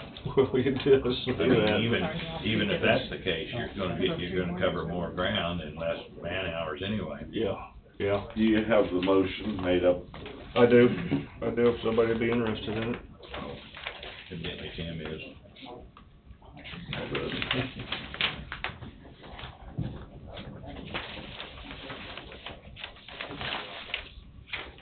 Didn't send it in the packet because I wanted to visit and make sure you guys didn't need more time or wanted something else out of me on it. Yeah, copy from the Jeff. The labor I think I is do. gonna You can say, have this one. Oh, you got one. I believe that's the same thing. What'd you say, Tim? look at the labor, it's gonna say, Well, that's what I'm wondering, if one's enough. You only got one crew that goes through and just moves the trees? Does I it? got one tractor and one operator. Yeah, we've Oh, only got, okay. we've only got one machinery Four. put out right Okay. now. That's what I didn't know, if you had many tractors running around that had the bush hogs that were No, going through it. no, and I mean, this down the is, street. you guys are, you know, my brain's going, cause we've got some other ideas and things going on back at the shop we've been talking about, that could absolutely play into this in the future and giving us another option, another weapon. Because I know up on the North County line, you're gonna have a lot of trees to deal with up there. Mm-hmm. And would it be better to go through and shred them or dig them out? Yeah. I think it'd be better to go through and shred them down Yeah. versus digging them out. It'd take a lot less time, you wouldn't have all the dirt to move. Yeah, but if they get very big, you're not gonna shred them. No, and Terry takes them out really fast, but there could be instances where, I'll just throw it out there, we're looking at maybe renting a machine in a month or two. It's a little bigger machine than our, mini excavator, but it's not as large as the big excavators we got. Yeah, I don't remember what they called it, but, we're looking at possibly renting one of those in a month, seeing if we can get some more of these things and split a crew up and get more things going, off that list. And then, we're working on, having that also in the budget, so we'll get to that point, we like it.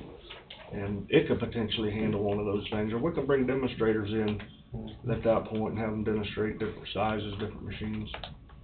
And see what they'll do compared to taking them out. Right. Motion 2022-34, based upon the recommendation of the county engineer and the county attorney as a forum to waive purchasing policy for one 50-inch boom drum mulcher for good cause due to sole source for the requested part of manufacturer. Purchase will be made from Diamond Mowers with the purchase price of $20,247.60. Funds to be paid from 2022 General Fund Public Works Equipment line item. I'll move. This isn't the same, I'm sorry. That's okay. Tim's moved. I'll second. Don second. Any further discussion? All in favor say aye. Aye. Motion passes 4-0. On the skid steer, one of the type like that. Say that again? On a skid steer, Mm-hmm. what is our reach on the skid steer? How high it will go? couldn't tell you. I've probably seen it 100 times when I was doing bids, but I couldn't. 10 foot is I was 10 gonna- to 11 foot, but the problem with the skid loader is being able to see it. When Yeah, you get it up so high. Yes. So I've done a lot of tree work. with You about skid gotta loader. get it on the ground and then Yeah, you can and then attack go it. at it. But in skid steer, if you go into it, you always got a ditch and everything, and Yeah. you're way down Be a here, you're disadvantage. losing your ability. I mean, Moving forward. On Diamond's site, if you wanna look at one of these, there is a video of one on a skid steer, not on a boom, but it's just pretty amazing what it'll do. But, I think most of what they're doing on the skid steer, what Lyon County's using theirs for, is small stuff or a lot of brush. And they'll go in and open side triangles and stuff, and they just mow it down. It's gone. Yeah, it's gone, it's gone. Thank you. Thank you. Thank you. Keep us updated on the truck. I will. Just a couple of things. Can I add real quick? That was, you had general, okay, you had general fund, okay, the sheet you had, didn't you? Right, I'm Okay, sorry, that's fine, didn't that's look at that fine. good. Yes, I'm done. Mr. Wayne? Yep, I'm getting, we've been trying to, or working with the contractor to get the asphalt, there's 2 contracts for the asphalt, so the motion's coming up to me now. We were expecting these to be at the office, but he dropped them off here. So as soon as I get that motion, what I'd like to do is go ahead and run that motion through so you can sign it. That's what we're needing to do, but we're also gonna take a look at it and make sure we get the right signatures to you before you guys leave today. And that's the motion we have here. Thank you. All right, and so, with that being said, I needed to have these in hand before I had the motion, bottom line. And so, that's one thing, and so there's 2 of them. The 2 motions at the very bottom is what we're going with. We've already approved the contract, or we already approved the bid, we already approved the contractor, previous motion. Then basically the contractors to take the bids and get the bonds and all of those things in place. And then we have the contract, and that's where we're at today. And so that's where we're at today, and so this would be authorizing the chairman to sign those contracts. And so, that's what it's about. But once again, I've been trying to get this in hand, and that's what we got. So, and I'll have the signatures, and we'll go through and make sure everything's there before you guys leave today. Okay. Okay, motion 2022-18, based upon the recommendation of the county engineer and approval as formed by the county attorney, to authorize and direct the chairman to sign contract documents with Kilo Construction for hot mix pavement on 11th Road to Kafer Road to Lynx Road, 11th Lane to Kafer Road, Lynx Road to Kafer, and 11th to 11th Lane. Project number A2202-C. So this is one near town. Well, okay, I'm a little confused here. I understand the 11th Road to Kafer. I understand We got, on 11th Road, we go from Kafer to Lynx Road. And then on 11th Lane, we go from Kafer Road to Lynx Road. And then on Kafer Road, we go from 11th to 11th Lane. Is this just, is an L shape out by the Catholic cemetery? All that is from here to the corner down on 11th? In that area, yeah. Or are we coming back to the city limits on 11th? Well, I don't have maybe I do have the drawings. The 11th Road? Just a minute, on these drawings, I think we do. Yeah, it looked to me like we got a few more links. Descriptions than what we're actually doing. Might not be, but. Here it is, here, Bob. I know. 3 segments. Okay, that's what I want to know. Okay, we're coming back. We're coming back. Sense? Yeah. Okay. That makes sense. All right. Yep. So, that's the one, basically, That's where. around town, and the benefit of that is also, Kilo was doing work for the city, and so, where we're at this point, we're able to take That some makes advantage sense. of I that. just took that we were going out and then past the cemetery and stopped. That's where the extras. The L. Got it. Okay. So I'll move. Bob's moved, All second. Tim second. Any further discussion? Hearing none, all in favor say aye. Aye. Passes 4-0. Good to see you do a little bit in this district for a change. We spread it around. Okay, yeah, the next one is up in the Lebo area though, but yes. We're way up there. Motion 2022-19, based upon the recommendation of the county engineer and approved as formed by the county attorney to authorize and direct the chairman to sign contract documents with Kilo Construction for hot mix pavement on Fauna Road, 27.75 to 28th Road, project number A2203-C. Picture of that. So that's gonna be from the interstate north? Yes, sir. Okay. Yeah, Interstate to the county line. yes. It's just a little. Interstate north. Just 35, it's just a Just quarter mile, that's all it is. Quarter Yeah, mile's all it very is. small section. Yeah. Most expensive, That's the one that was the most expensive for tonnage, because it's only a quarter mile. just that dark. That's all we're doing right there? Yeah. Well, that's all we have in our county. See, the state Yeah. has the majority of that. Yeah, Wow. that's all we have, right. Okay. See, the road from the interstate to the Lebo city limits is, the state's shortest, Okay. mile, I or was shortest bridge. out, but this was out by the cemetery. Because it's part of the diamond. Yeah. Okay. Yeah. Makes sense. Okay, I'll move. Go ahead, Tim. I'll second. Tim second. Any further discussion? Hearing none, all in favor say aye. Aye. Okay, and we'll get the signature tabs on those Okay. to you before you guys leave today. What is your agenda like? It's, We've got very much- one, transportation. Yeah. All right, we'll have that one. I can stay around for a little while if you need me, don't rush. Okay, we'll have it done definitely before lunch. Some vouchers to sign. So asphalt, the other one is, paint striping, just, information, and, Angie can remember this as well, is we pay for material on hand on contracts. We have in the past. But material on hand means that the product is in our yard, on our property, and I only pay the bill lading, basically the price that the contractor paid, just material cost only. And so if I have those things in hand, then we can pay for material on hand. Any of our contracts would allow that. Because one is you're securing the product on county property, you have the product, so you have security of the amount. And so that's what it amounts to. We done it on the roof for the courthouse, and I believe we done it also on the boiler system too.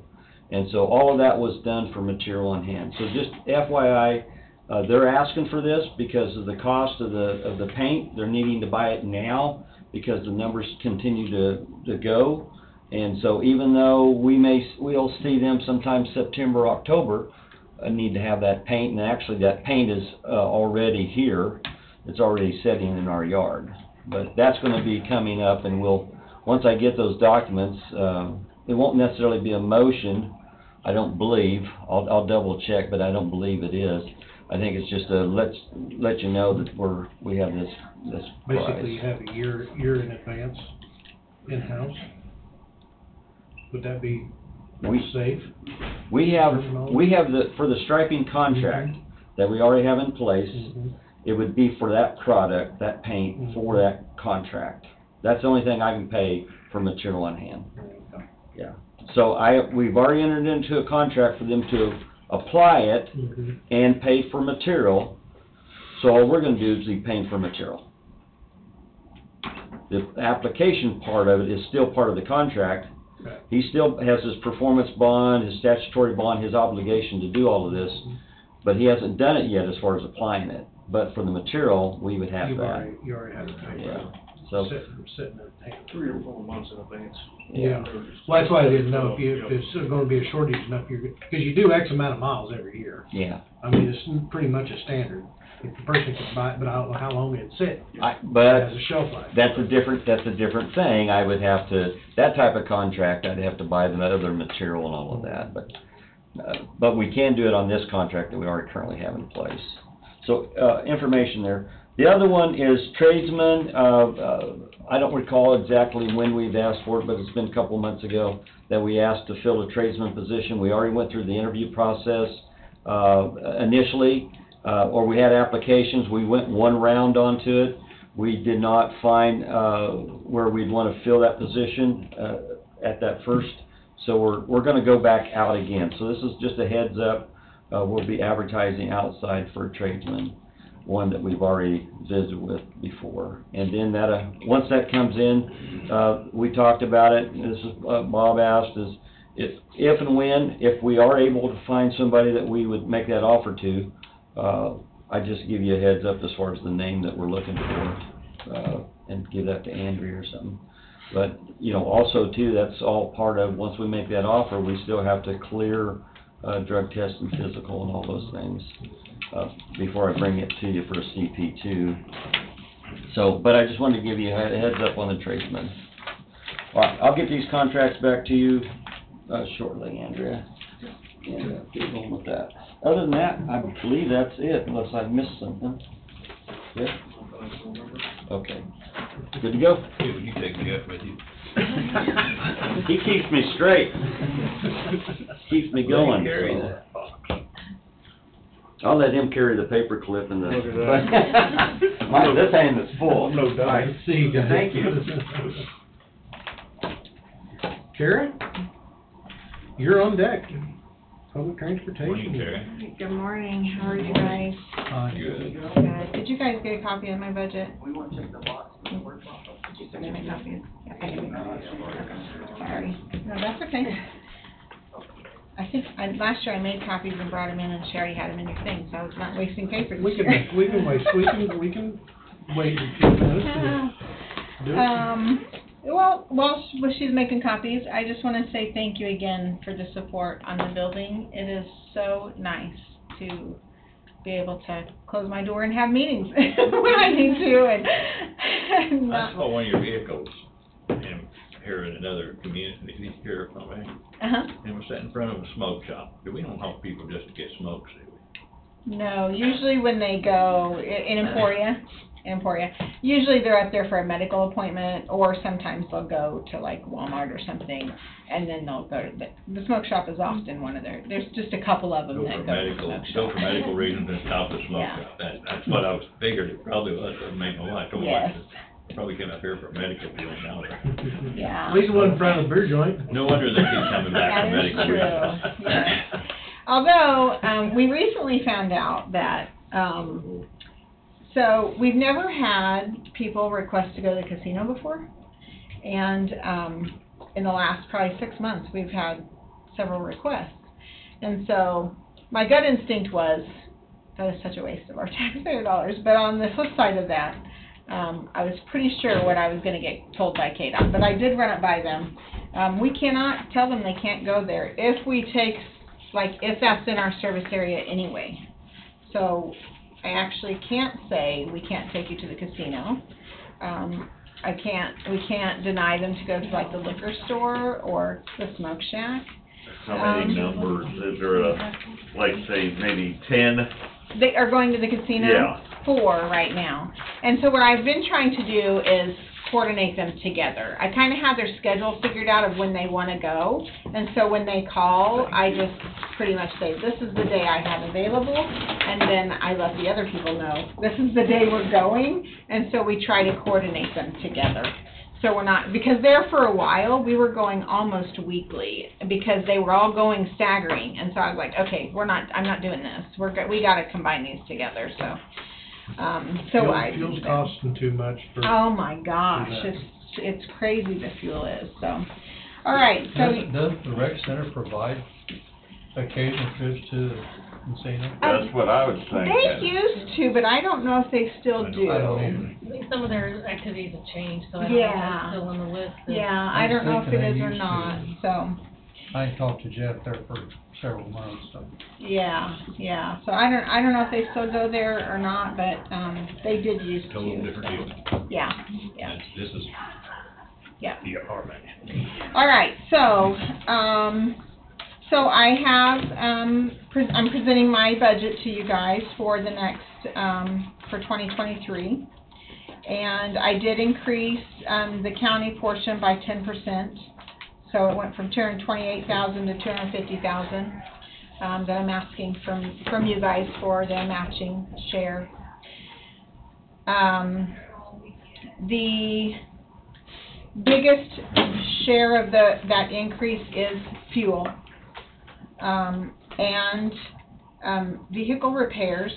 And the reason, as Jeff just stood up here and told you guys, vehicles are hard to come by. The vehicles that we ordered in 2021, last spring, have not arrived yet. So Has the price went up? they have not at this point told us the price is higher, but that would not surprise me. Is that county or state vehicles?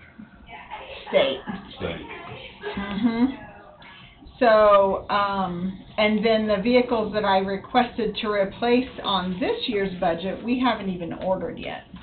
And so that concerns me. But what I'm getting at is I only have one vehicle right now that has less than 100,000 miles on it, and it's about 80,000 miles. And normally they're replaced usually about 120, 130,000 miles. I'm getting my next vehicle, so it's going. So I don't usually have a lot of maintenance, except for just our regular lube oil, filter, tires, but I'm feeling like I need to have some buffer in there for repairs, because I'm feeling like we're probably going to have some repairs that we don't normally have, because of the number of miles that is on them. So Price of fuel is going up, but you're still charging the same. Correct. And so that is something that I have covered on, or I talked about on here. We can adjust our prices, and I kind of want the commissioner's feelings on this, because Bob, you were here when I came on. The rest of you may not remember. We used to be a suggested donation, so people could ride for free if they wanted to. If they didn't want to donate when they got on the bus, they could ride for free. We set it to set fair, and so I set it where I felt like people could still afford to go, and public transportation is not to be a moneymaker. We get grants from the state, which comes from the federal government down to the state to us. So if we feel like we need to adjust our fares. And our fares is as it states now, what is it? What's your cost to go to the casino? Okay, so, well, let's start with locally. If you're riding in Burlington, it's $2 for the day. And that's in Burlington City? In the city of Burlington, it's $2. Per day. Per day. So if they call and they want to go to the grocery store, and they go to Dairy Queen, and they go to the laundromat, and they go to ECAN or whatever, it's $2. It's just easier honestly, for my employees, if that person pays the first time they get on, and they don't have to worry about it again. How do they know? Because we have tablets in the buses that tells them who to pick up. It has their manifest on there, and it tells them if there's a fare that they're supposed to fly. Okay. Yeah. So countywide, it's $4. So if they want to go to Leroy or Lebo, it's $4. Is anything outside the city? Anything outside the city limits. So if they want to go to Bar Tire. $4 to go to Strong. Yep. $4 to Strong. $4 to Lebo. Yep. You could tour the whole county in one day for $4. Well, no. Yeah. In one That's day. how it works. Now, if they want to go out of That county, won't even start your vehicle. I know. If they want to go out of county, so like we have had this request before. If they want to go to Linden, and then they need to go from Linden on to, say, Ottawa or Lawrence or somewhere, we charge them the fare for Linden and the fare for wherever their other destination is. If they're going to Linden and then on to Topeka, we only charge the fare to Topeka because it's the same mileage, right?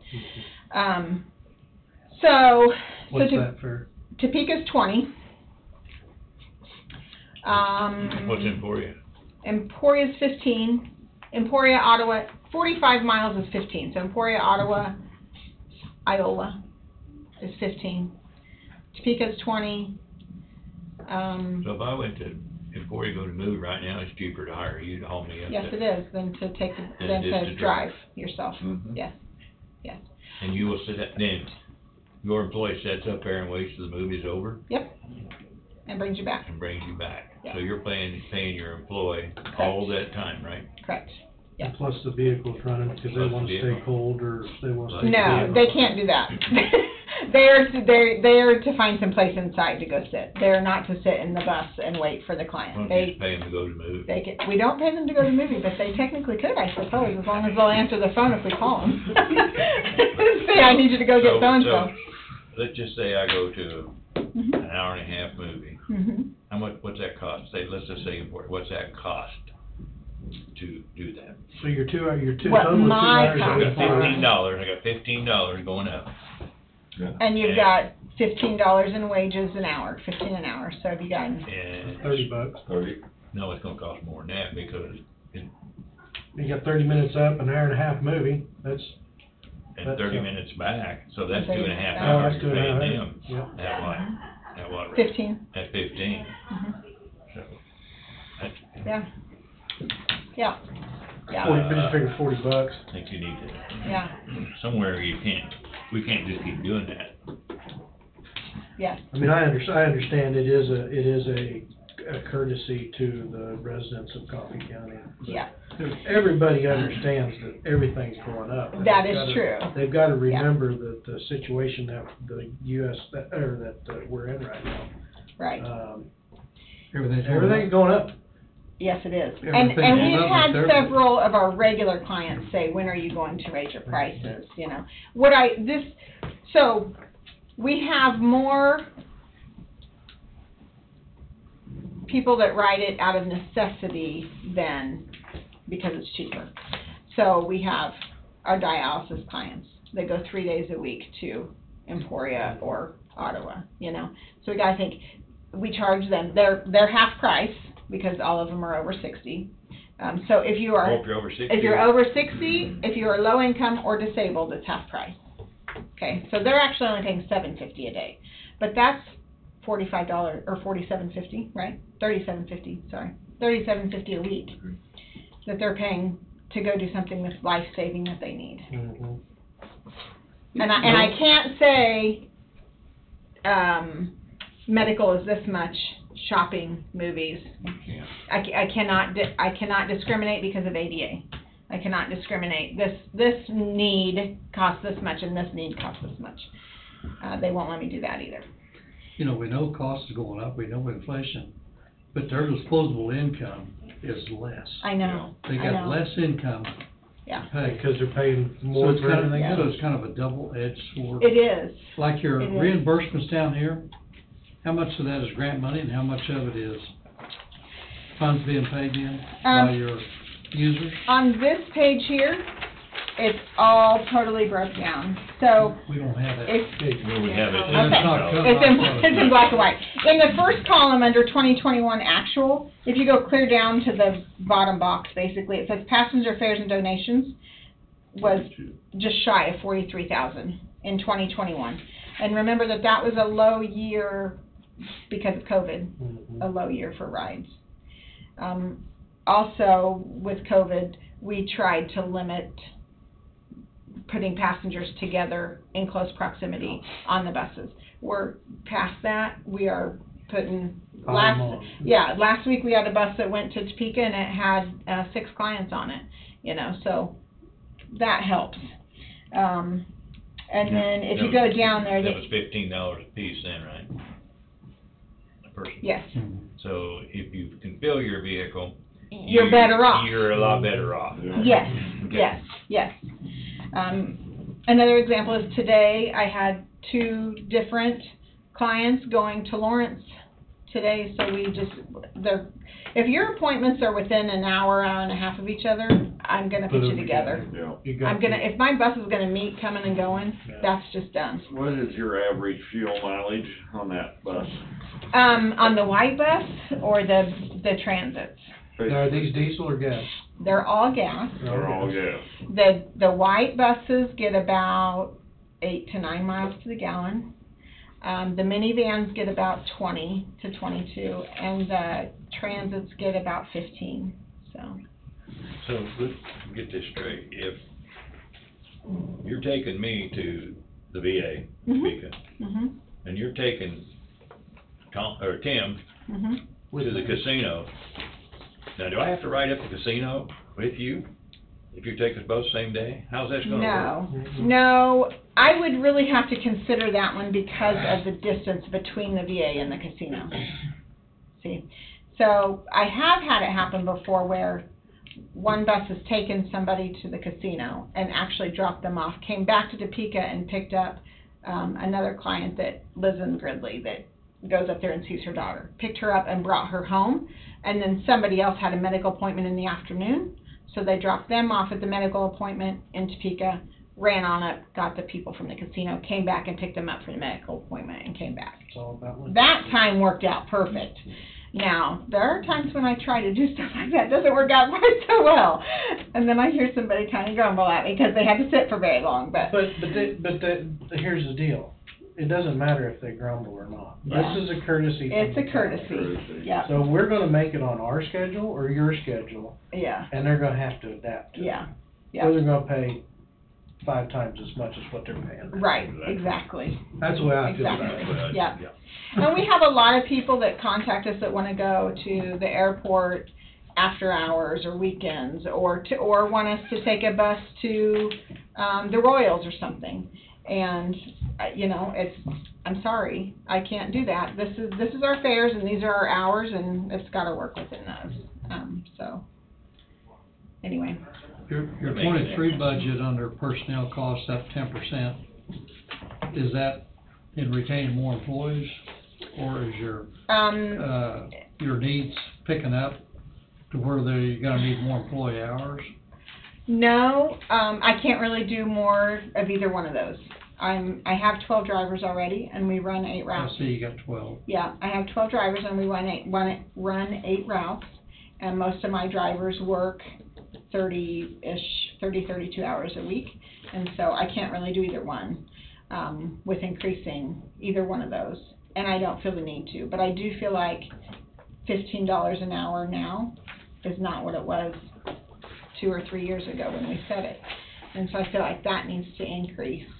My board meets 4 times a year, and in July they always discuss wages, so I don't know what they're going to do next month, but that is what I'm gonna ask them to do, is increase their On wages. your buses, does it take a Class B? No, just a regular driver's license. It doesn't take any kind of special, they're under the weight limit and they're under the passenger limit. You have to have 16 passengers, and mine are all 14 or less, so. There's no special licenses required. Looking for a job, are you, Tim? Lots of training though, we do have lots of training, but no special license, so. I just wanted to know. Is your fee for the airport still 50? It's 50. You ain't even paying for gas right now. Okay, so you haul Wade to the airport, Yes, Which they have. $50, $50. but then you come back empty, right? sometimes. Again, it depends on what I have. If Wade needs to be at the airport at 9 o'clock. And then I have 2 more clients that are going to the city. One has a long appointment, and we know they're gonna be there all day because they're getting chemo, we'll just say that. And they're gonna be there all day. And we have another person that has an appointment that we know is probably only gonna be an hour, hour and a half, and they're gonna be ready to come back. We'll have Wade's bus stop and get that second person when they're done with their appointment. As soon as they're done, they'll pick them up and come on back. So we don't always come back empty. So. Probably 50-50. You charge him $50 to haul him up there, and then Yep. if 3 days later he wants to come back, you charge him $50 to go Yep. get him again. Yep. But on that $50, on that $50, I think I just figured up they lose $62 just in fuel costs. Plus you got That doesn't include your man car hours. parked up there. That doesn't It costs include man hours. $70-80 to get it out. Would you not want your job as a dispatcher? One of the first things I heard when I came on public transportation was it is not to be money making, and I get that, but I also understand that we cannot. Do you think $2 is, I mean, couldn't you raise it $2? I mean, you Yes. can't drive across town for $2. No, and that again, that's the full fare. 90% of our clients qualify for half price. So 90% are paying $1. Dollar. Yeah. You- So you yes, realistically, I could. You could probably, I mean, I'd still pay it if you raised it to 75 or higher, just one way to the airport. Trying, Still pay it. trying the next time. Yeah. I've- Just on Wayne. I've not done it very County many fee times. at $4, It's- that's not, To have to park your car, I mean, if the short-term parking is $7.50 or $13.50 a day or something like that, I mean, Yeah. by the time you do that, then you come back, and the gas to go up, the gas to come back, it's well worth it. Yeah. Then you gotta worry about driving back. But would $4 in town be out of line? Because a lot of people are only gonna pay $2, right? Right, exactly. So, No, $4, I mean, no. to me, Well, it's a 50% increase. that's a gallon of gas. You're not even buying a You're gallon not of even buying a gas. gallon of gas. And if you go from there to that corner of town and then back, say, to the hospital, and then now, does that include that, Taking and them you home. picking them up again and taking going them back home. again? Yep, That's absolutely. That's 1, 2, 3, 4. You could ride 14 different times in a 24-hour period for $2. at $4. Well- No. Between 7 and 5. Well, okay, between 7, Yeah. your hours, your Yeah. hours. In our hours, $2 you a can day? get on the bus. It is $2 a day.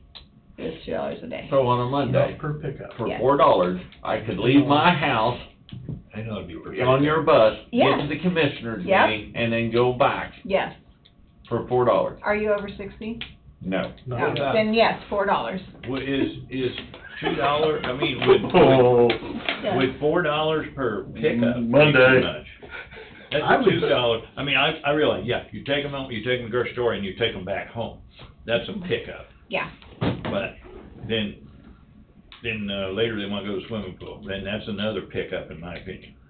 But they've done it in the same day, so it still falls under the first $2. Well, That is the way it not if works. it changes it.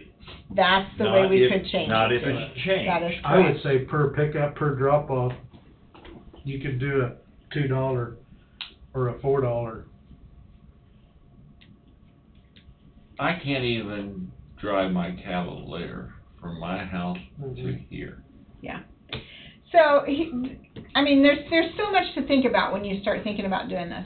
I'm not opposed to changing the way we're doing it. But here's another thing to think about. We pick up kids from Leroy and Gridley and bring them to the Burlington pool once a week, And that costs one day a them- week. That costs them how much? $2 a kid, $2 per kid. So we bring, if we have a whole busload, which we have before, you're talking 12 kids on a busload. 24 Okay. bucks. But if you have a family that sends 4 kids in, that just costs them $8. And then if we increase that price up, that, if we double it, that now costs them 16. Are they gonna be able to afford to send their kids in to the pool? And and I can't give a break more than I already give, because I got in trouble for that. Because I did used to charge only $1 for the pool shuttle, and they told me I couldn't do that. I have to But charge we the just same can't- price as everybody else. We just can't keep I agree. charging the taxpayers that aren't using it, just so a handful can use it. I know, I agree. I know, There has to be a happy medium. There is. But There so is many a of them happy don't even have medium. access to get there. I know. So many of them. Yeah. And I what know. percentage that is, I don't know. Yeah. It's a fine line, It is. trying to evaluate Yeah. what is right for the people that use it, for those that are subsidizing it, 250,000. Yeah. Of Yep. course, a year ago, your budget county sport went down 44,000. Yeah. Yeah. And this year, it's been increased 22, but yet you're still 22,000 below 21. But, so I can hire you to come pick up my kid from school and take them home at night for $2, because they don't wanna ride the bus. Technically, the only ones I have do that is because they live outside of the school district where the bus doesn't go. But they're still in the county. But they're still in the It's county. Still $2, Still $2. and they're delivered to their front door And they're delivered to their front at the door. county line. That's like having a chauffeur show up. Yeah. It is, Yeah. at everybody else's expense. Mhm. Something's gonna have to change, in my opinion. I can't disagree, Bob. But how? Probably needs a minor change, Mhm. I think we need to make but it. I think we'll be careful where and how we Yeah. make that minor change Mhm. for the service that is provided. Right, right. But we're already half price for people over 60. For seniors, we're already half price. Correct. So that's okay. And Why don't you do it per mile? Why don't you do it per mile basis? Well, Instead of a set fee, do it per mile base and. do in it where- county, I don't care where. because, I mean, if we go to Topeka, What's 45 miles? pretty much the same mileage. You do $2 a mile, that's $80. 45 miles to Topeka, depending on where you go. Well, he's Probably- coming from it's probably- Lebo, yeah, probably so it's 60 from But here. they're driving to Lebo to There's a- pick you up, and then they're hauling you to Topeka, but what about those miles? But does it count, does it count from where you leave at or where you pick up at? See? From one of those miles, yeah. The way I structured it this time, when I say anything within 45 miles, it's from our office. So people from Lebo are paying $7.50 to go to Emporia. Same as people from Burlington, same as somebody from the Leroy area, or Waverly, or Gridley. They're all, within the county, they're paying $7.50 to Will go it to get you to Emporia. Lebo, Or 15. Ottawa, if- or Iowa, Correct, but not Topeka? right. Topeka's farther than, Topeka's in the 60-mile range. And we probably have a lot of medicals that go to Topeka. Yeah. Probably more so than we do any other place. Yeah. I think that charge needs to stay in as simpler format as you can possibly keep it. And that's kind of the way Start doing that by yeah. mileage, not to be critical. Yeah. Start doing that by mileage, you're gonna have a different Yeah. charge for anybody that steps on that bus. Right, gonna make it exactly. complicated. It'd be very complicated to do by mile. So, this is not something I'm necessarily in favor of, but something maybe that could be thought about, is that we can also reduce our service area.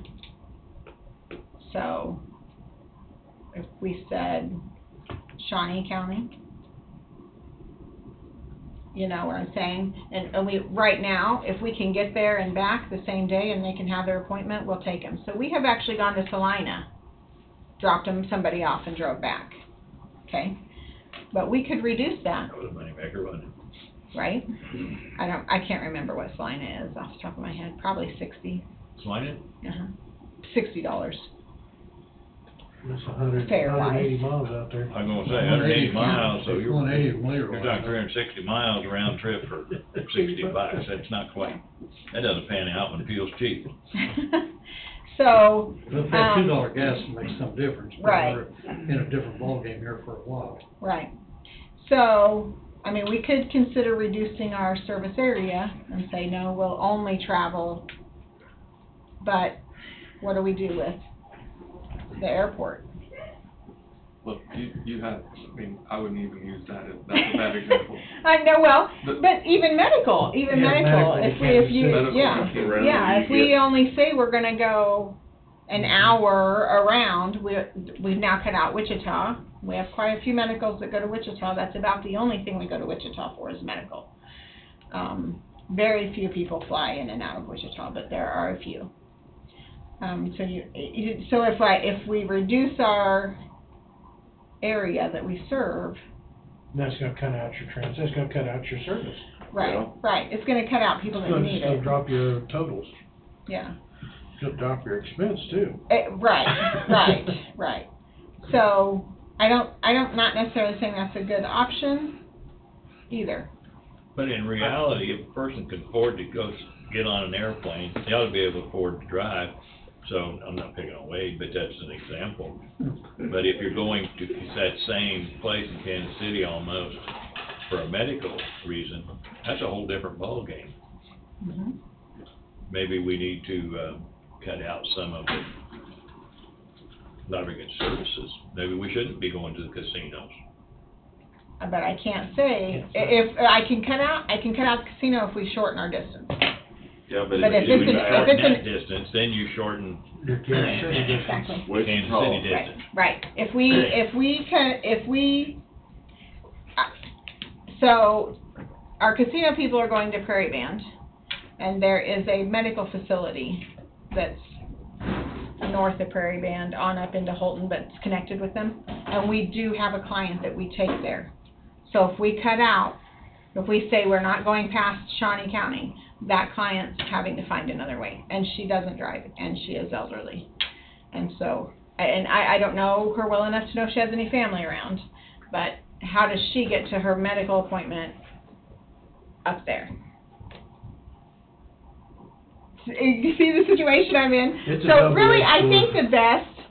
the best answer is we need to look at the fares. I do think we need to look at the fares and consider an adjustment on the fares. I really do. I don't see how, because our fuel bill this month, halfway through the month, was more than what it was last year, same month, for the whole month. I realize people say once you raise something, it never goes back. But the situation we're in, Yeah. we could raise fares now, and then if fuel gets back down below where Joe's put it, you could we cut could adjust back. it. You could adjust Absolutely. back. Mhm. But right now, Yep. my thing is this: there's a lot of people in Coffee County who putting money into this, Yes. who never use it. Who don't? There's So a why lot that should- I can't believe the number of people that's never even heard of it. So why should this handful, a big handful of people be Yeah. paying this for a small handful of people? And I realize, a lot of Yes. small handful of people need it, but is it everybody else's responsibility to take care of a few people? Yeah. But it's also, in return though, Bob, it's also everybody else's responsibility to take advantage of something that they're paying taxes for. Yeah. True. But, that they don't feel like they should. They use should, it. Yes. but if everybody took advantage of it, everybody'd be broke. Well, yeah, her budget'd be $750,000. Yeah, right. But just because it's something there, Yeah. does it really mean that you need to take advantage of it if you don't need to? But hey, that's Right. what it's there for. Yeah. I understand that. Yep. But I don't have enough buses for everybody to take advantage of. That is true, I don't. That's- I would have to start turning a lot of people down. You know, I wouldn't blame anybody if they wanted to go to Kansas City for a day, just go to the plaza. Jump on there, pay $30, $20, drive up there, you don't gotta worry about parking, you don't gotta worry about walking, you be dropped off the front door, bada bing, bada boom, and they'll wait for you. Yeah. Or the airport, or the Royals game, or So up and eat dinner, like you go to Emporia, you'll drive all around Emporia for somebody? Yeah, if they have that many destinations. We do try to lay them out. Saturday, can you take me to Emporia? No, we don't run on Saturdays. Friday, can you take me garage sailing at Emporia? That's different. And why is that different? Why is that different? Because we have to have addresses. We have to put addresses I in the could give you computer. addresses. Okay, then yes, we can take. You could do that, I mean, you could do that, I'm just Yes. asking. Yes. I really think you need to consider raising rates for the time being anyway, and maybe readjust them Okay. if things get better, but I mean, even if you raise it $1.50, $1.75, Maybe $2, even whatever that. it is, it's more than what you're getting now. because Yep. we're still giving half price to the, Yeah. Yes, elderly. they're still getting half price. So, Yeah. who Um, are more apt to what be are on your- fixed income than anything. What are your majority? What is your majority? Burlington, Kansas? Leroy, Gridley? You gotta look at your majority, because that's what's gonna be doing the paying. So your $2 anywhere in the county, is your majority traffic, of course your majority traffic's gonna be in the county. Yes, I mean, so we have 2, sometimes 3 buses that don't leave the county, that run people around the county, in town, locally, or around the county in a day. So 2 to 3 buses do that. Then pretty often we'll have 1 bus in Topeka, 1 or 2, sometimes in Emporia, sometimes it takes 2. Well, actually Monday, Wednesday, Friday, it always takes 2, because dialysis, the way their schedule runs, I can't combine. There's 3 people that we take to Emporia, Monday, Wednesday, Friday, and I can get 2 of them on one, I can't the other one because of the time frame. So we always have 2 buses in Emporia. on those days. And oftentimes there's other clients on with the dialysis. If you raise rates per pickup, would that increase it? Instead of Jesse riding around for all day on $2, in other words, if you took him to the grocery store and you took him home, later he wanted to go to the beer joint, that's another pickup. And then later he wanted to go to a ball game, that's another pickup. Bob, I have often considered that because that's the kind of stuff that irritates me. This is a service for you. Exactly. I think it's courtesy to call once and say, I need to go here, here, and here, and back home. And most of our clients do that.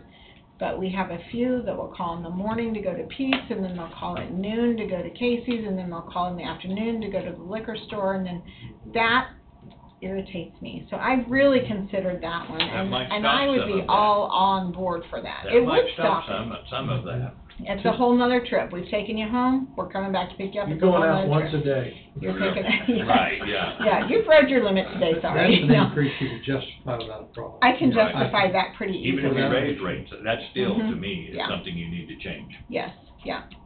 And the other one I've considered is saying, okay, we'll pick you up and it's $2 to get on, but then every stop after that is another 50 cents or $1, because here's another one. We'll have somebody call and they're, want to go to, let's say, dollar store, and they'll get a few things, not an overabundance, otherwise I'd understand. And then they'll call us to take them to Dairy Queen. Granted, there's not a sidewalk there. If you But if you pick up and you go to dollar store, Dairy Queen, and Christmas, is that bus sitting there run all the time that they're in that store? no, not normally. Normally, especially at dollar store, because they could be in there for 15 or 20 minutes. So they'll drop them off and come back to the bus barn.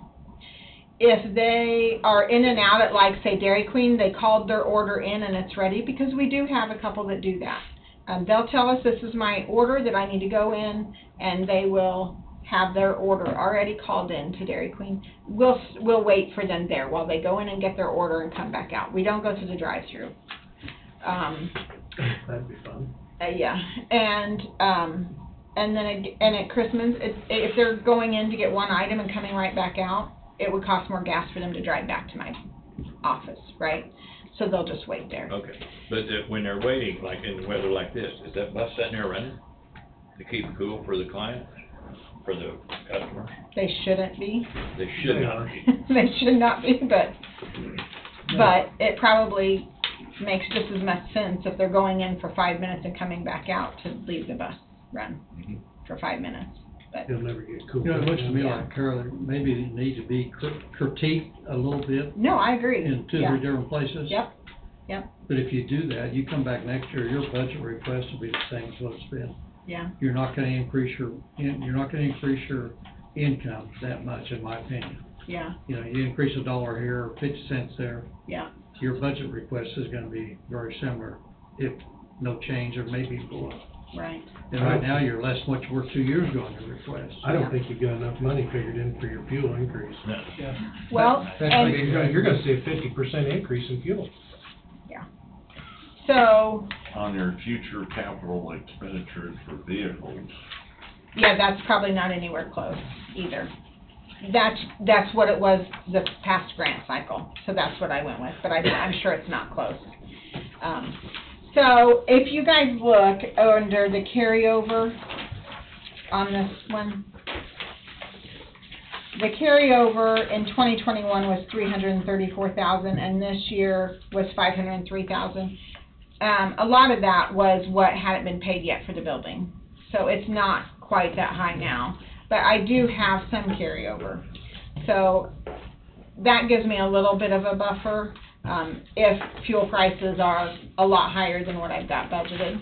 But you don't wanna eat your I don't wanna eat the up. carryover either. Because you could turn around and roll that into your vehicle that you probably don't have enough money allotted for. Yes, yeah. So That is true too. I think, you know, your fuel from 21 to 23, you're estimating basically $45,000 increase. Well, you're close. I'm about half You're- again. I mean, it was 50,000 in 21. And the so. more people that are using it, because the higher this fuel is, the more chances people are gonna use it. Yeah. I still think that you're off.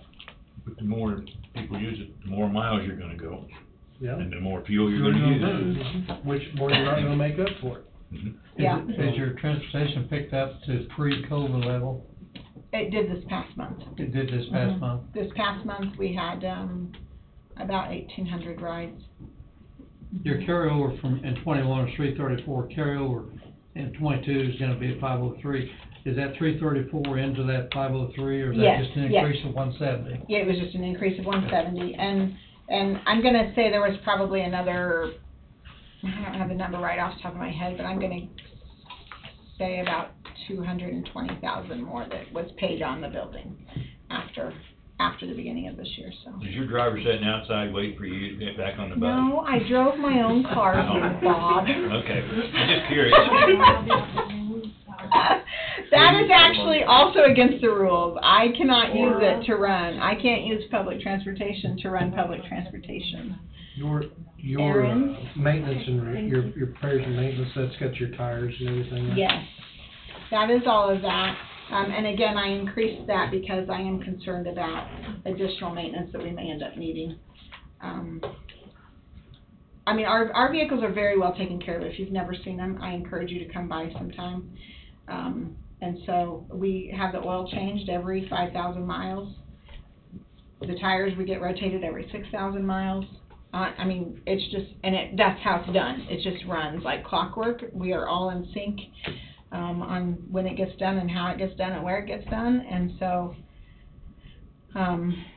but there's still going to be things that's going to happen that we haven't had happen before because of the number. You don't need our permission to raise your rates, right? I don't need your permission, but I do appreciate your input. I really appreciate getting it now before I go to my board next month. So. I'm just going on record saying, I think you need to raise your rates. Okay. And one way of doing that also, I think you need to raise the rates, but I also think you need to charge per pickup. Okay. Like if you wanna go to Eliminate DG, some of that if you wanna go to DG, it's $2 or $1. If you wanna turn around and be dropped off at the Family Dollar or wherever, that's another hickey. Every time cause you're moving further away from your location. Yeah. It's costing more money. Yeah. And if it's senior, most of the time it might be $2 now instead of $1 for that trip. Mhm. Yeah. I think you're gonna come in over, I think you got your fuel under budgeted, and I think probably you got your maintenance under budgeted, but I guess we'll see what happens. Yeah. If you pick up a family of 4 to go to the airport, do they each pay $50 for each That is a rider? good question. No. Families, if it's a mom and dad or a parent and children, pay one fare, which is something I've often considered because, well, I don't want to charge a husband and wife because if they truly are low income and can barely afford to pay us and they're going to medical, I don't want them to say, I'm sorry, husband, you cannot go because I can't afford for you to go with me, right? So that's what I took into consideration when I was pairing husbands and wives. Was it grandma and a grandkid?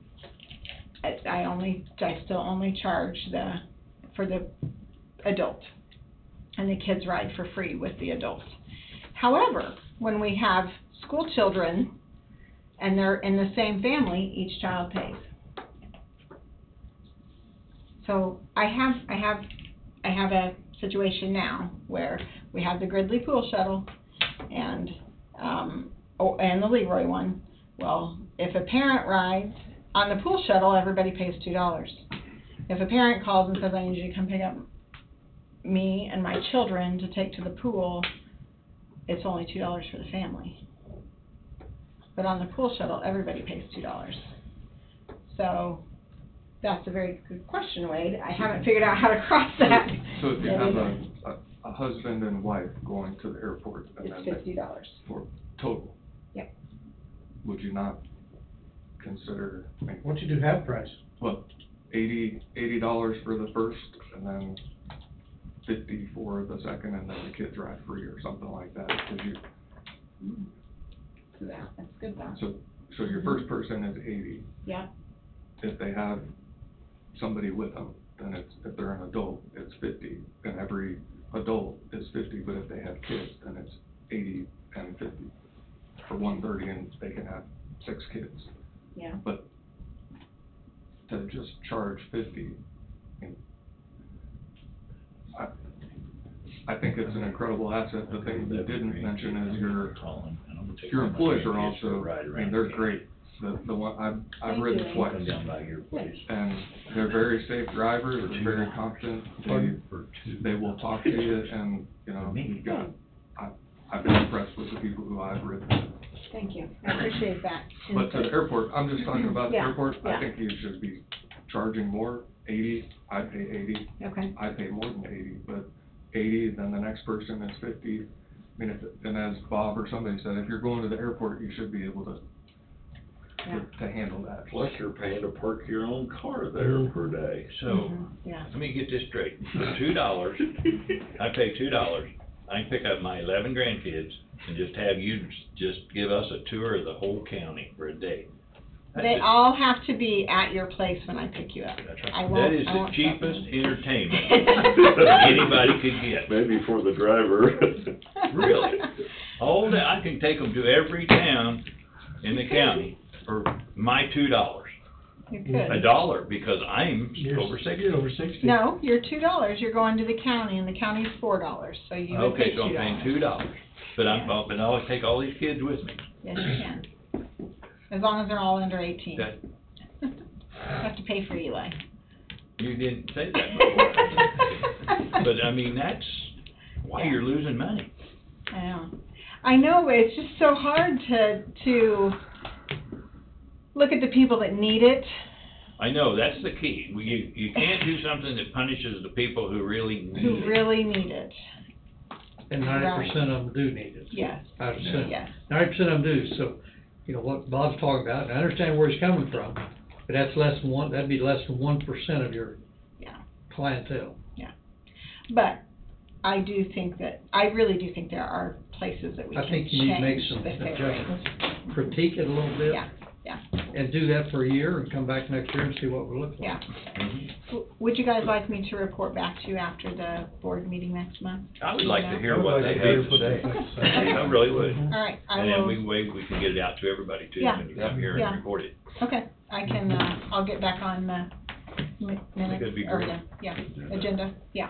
I would say $1.50 to $2 more per pickup drop-off is not unreasonable at all. Now, Yeah. do these people pay the driver?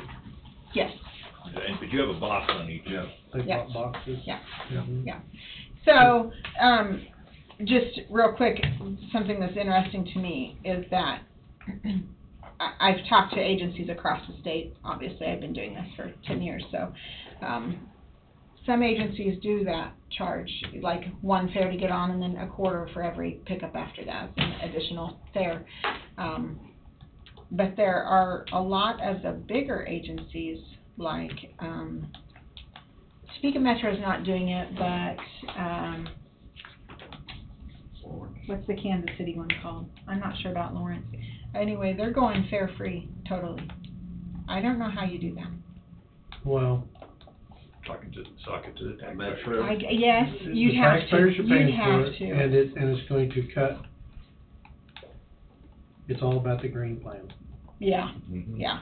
yeah, trying to get them on, get them to ride public transportation instead, yeah, so. Yep. Anyway, all right, well, thank you guys for your time, appreciate it. Have a great rest of your week. Thanks, Wade. Thank you. See ya.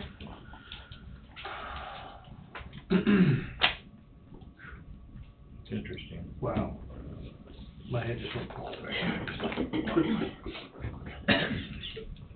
It's a big resource, and there are a lot of people tied to the court system that use it, and they absolutely need to be able to take advantage of that, similar to people going to medical appointments. Mhm. And my mom when she was really sick, used that, because you didn't want her out on the road driving, trust me.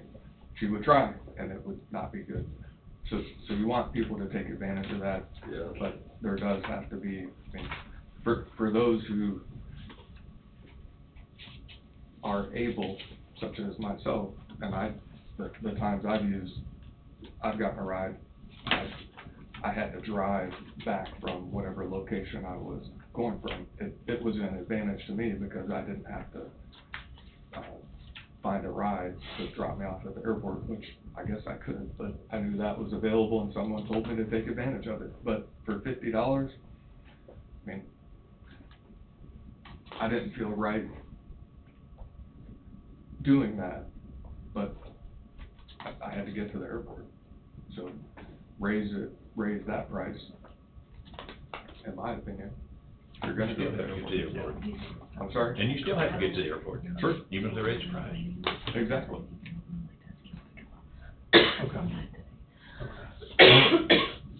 Probably most of the time, people who go into the airport can afford to pay a little bit more. At least pay expenses.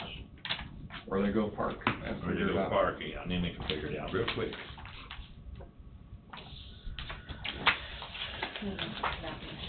Oh, if we could go back to the motion for the, Edward James professional services, one thing that wasn't mentioned as a part of that is where that gets paid from. The Raymond James? Or Raymond James, sorry.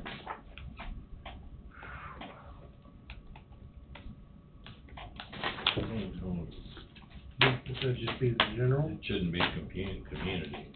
No.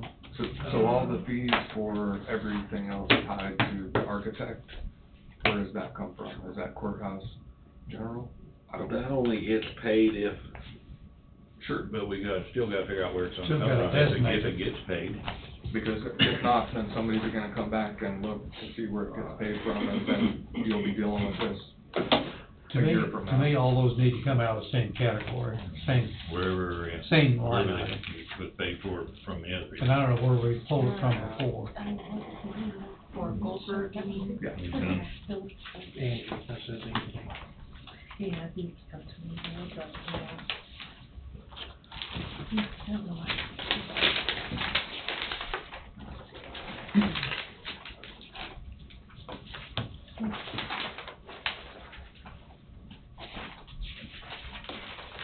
We got the red folder back. Yep, so That was in question last week. that's on the list. Are you So I ready need- to? No, move I to- did we figure out where we're paying that from? I'm looking it up.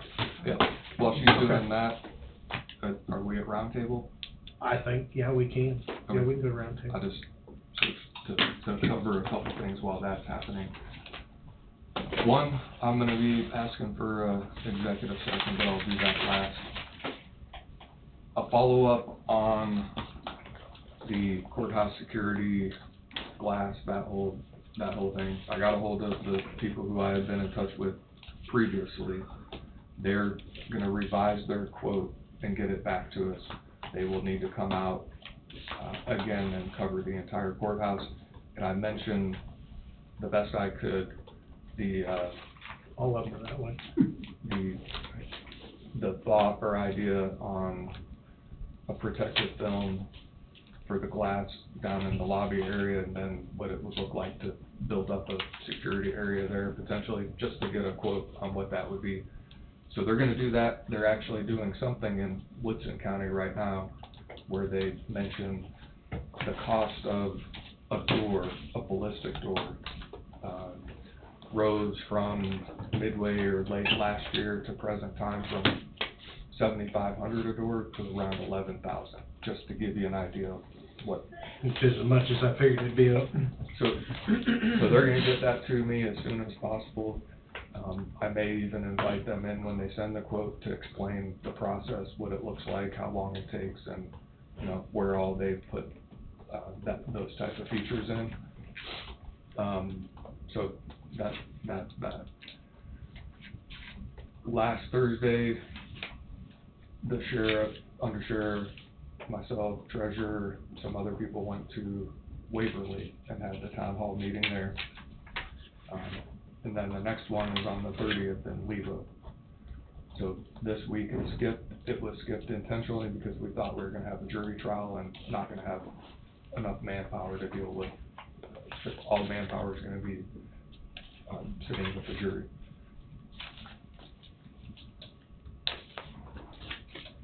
When we take a break, or while you're dealing with some of the other roundtable issues, I just have to put on the road maintenance agreement that you've mentioned, all the commissioners' names, and if you want, and instead of waiting for today, I can send it next week so that Tom is a part of that as well. That's fine. Okay. So you got it all ready to go, so the county can start Yep. doing something that, and I think they're gonna be looking at probably towards the end of July to try to get something done before fall harvest hits. So you're gonna have to figure out who, Arbonia Township is, I think, in Osage County, who's gonna be responsible, and I don't know what their schedule is, how they meet, but their township governing body is going to have to review and sign that as well. Okay. That will say Robert L. Don't leave off the L. It'll say Robert L., not Bob, right? Yes. Angie, I messed up signing on those checks. I signed at the top instead of the bottom. That's okay.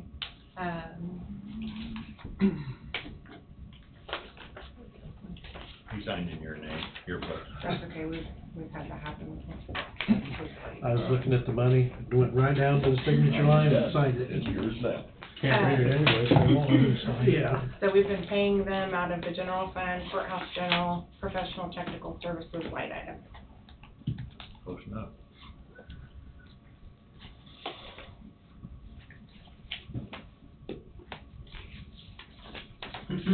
So I think you'll need to amend, revise the motion that you made earlier. Revise the motion.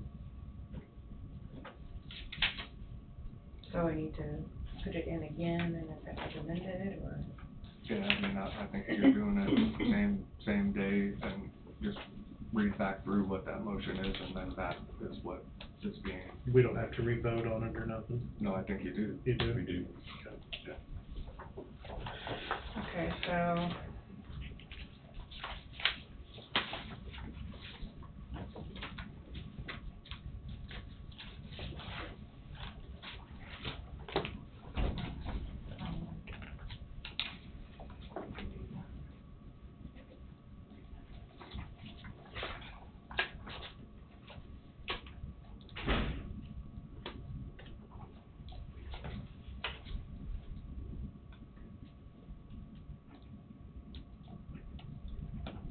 Move to retain the services of Raymond James in reference to being the municipal advisor and or underwriter for the Coffee County Jail project. This is a professional service under Section 30 of the Coffee County Purchasing Policy, not requiring formal bids for proposed fees of $25,000. The architect, Mr. Goldberg, stated he would credit back the $25,000 off of his bill. Funds to come from the general fund, courthouse general, professional and technical services line item. I think I moved, didn't I? You did. Yep. I'll still move. I'll second. Okay. Moved and seconded. Any discussion? All in favor, say aye. Aye. Motion passes again, 4-0.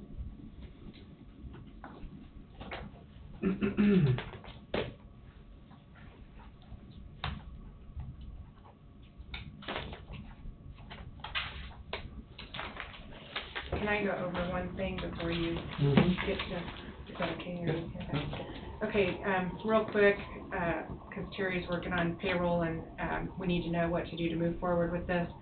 In previous years, when we went with the HSA, you know, the high deductible health care plan, and we have that HSA, there was a time a few years ago when a few employees wanted to be on the HSA because they were double covered through a spouse at the spouse's workplace. Anyway, because of that, they were not eligible for an HSA. They could have the high deductible health care plan, but they could not be on the HSA, and the county contribute the money that they contribute to those that get the HSA sole on their own policies. So the commissioners at the time decided that they would issue them a separate check. They could be on the HSA, they could have the separate check, but taxes have to be deducted from it. That's the only legal way to do it.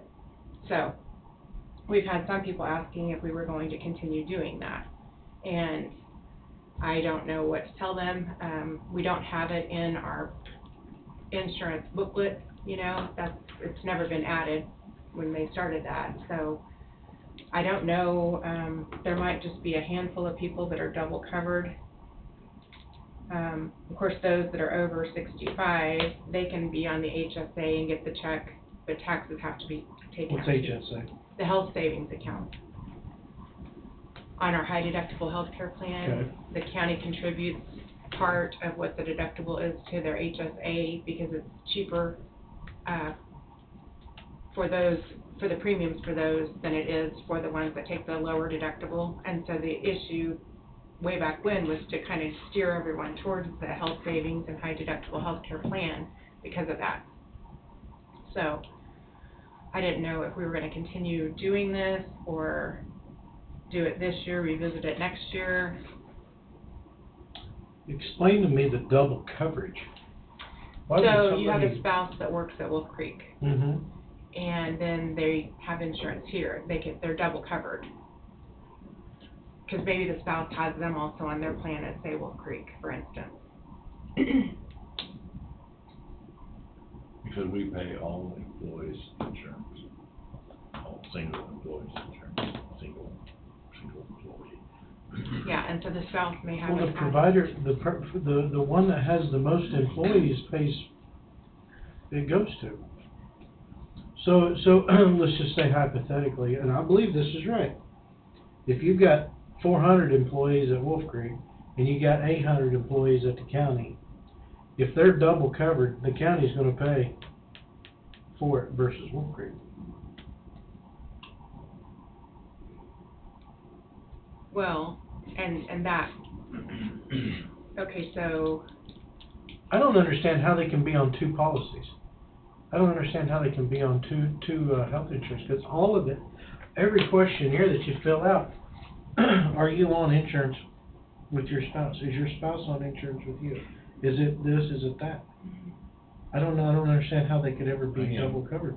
I'm double covered, I'm triple covered, You're on Medicare, Medicaid, you shouldn't be on anything. but I'm also on Federal Blue Cross Blue Shield.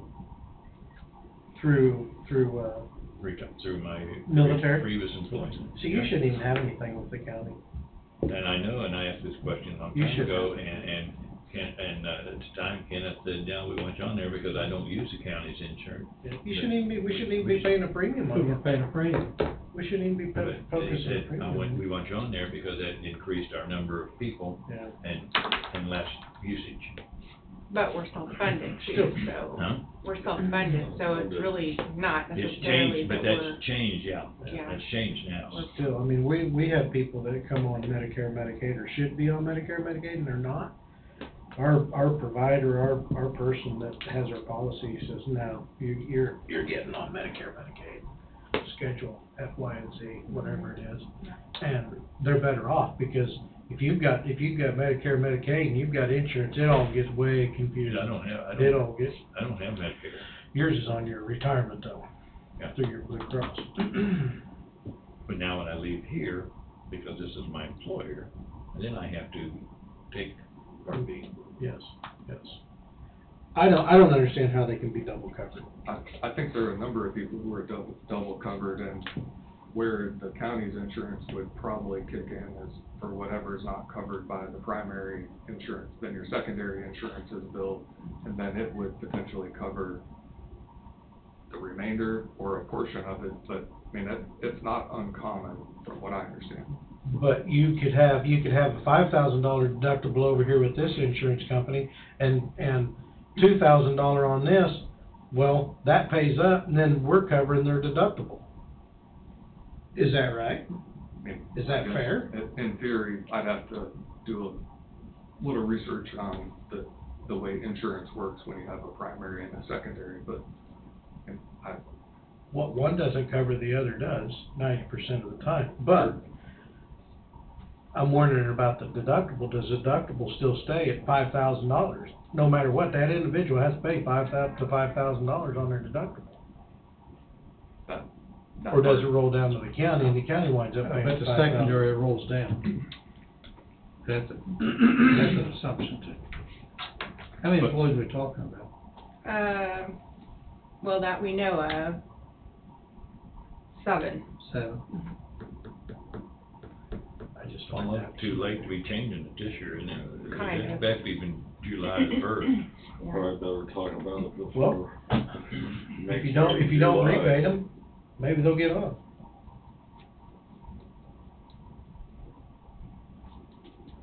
There's no reason to be double coverage. Absolutely. It's a hideous thing.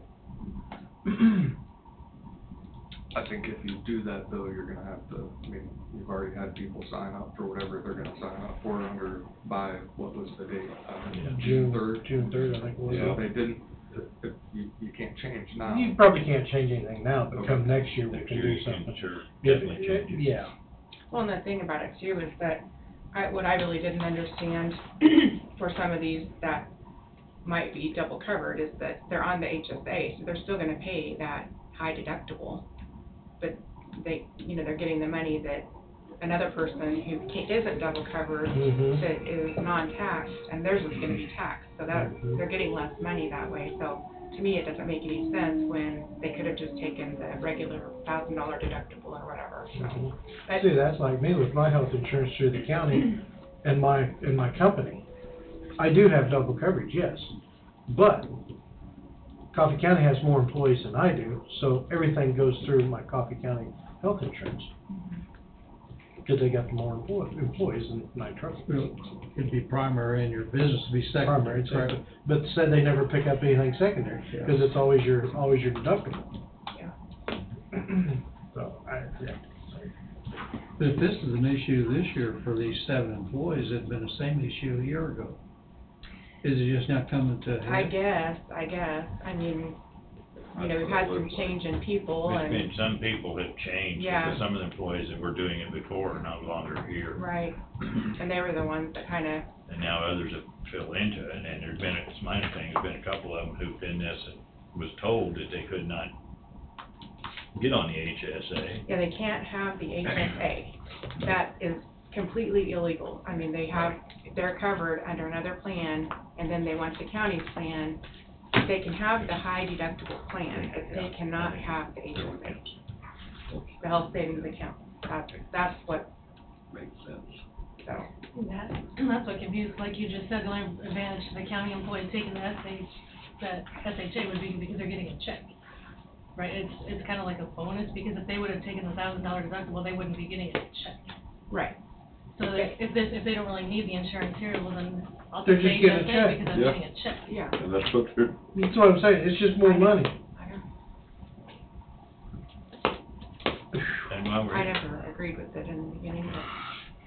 maybe, are we done with that part of it? Yeah, so Okay. I'll just stick with what we've had. HSA, I've had some people tell me, evidently when they put that money goes into the bank, goes on a card or something, and after 6 months, their card expires and they can't use Can't it. use it. I was just gonna bring that up, because. Okay, well, Why I'll let is you it- bring it up.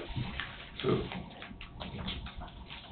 I had a couple employees bring it up to me, that same exact situation. They went to use their card, and then their card was declined because it had been shut off. Or, I guess they have a dormant period where if you don't use it, it gets shut off.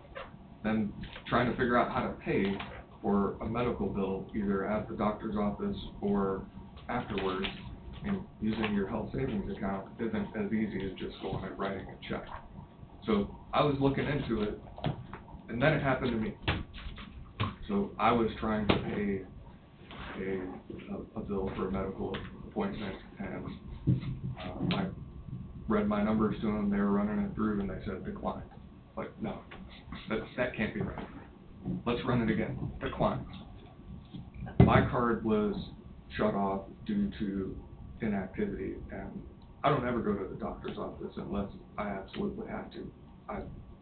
I hate going to the doctor's office for any reason, so I'm if I use it at all, it'll be very randomly, maybe, I mean, less than once a year is probably what I'd say. And if my card's gonna be shut off, that's not gonna work for me. Why did it get shut off? So, good Non-use. question.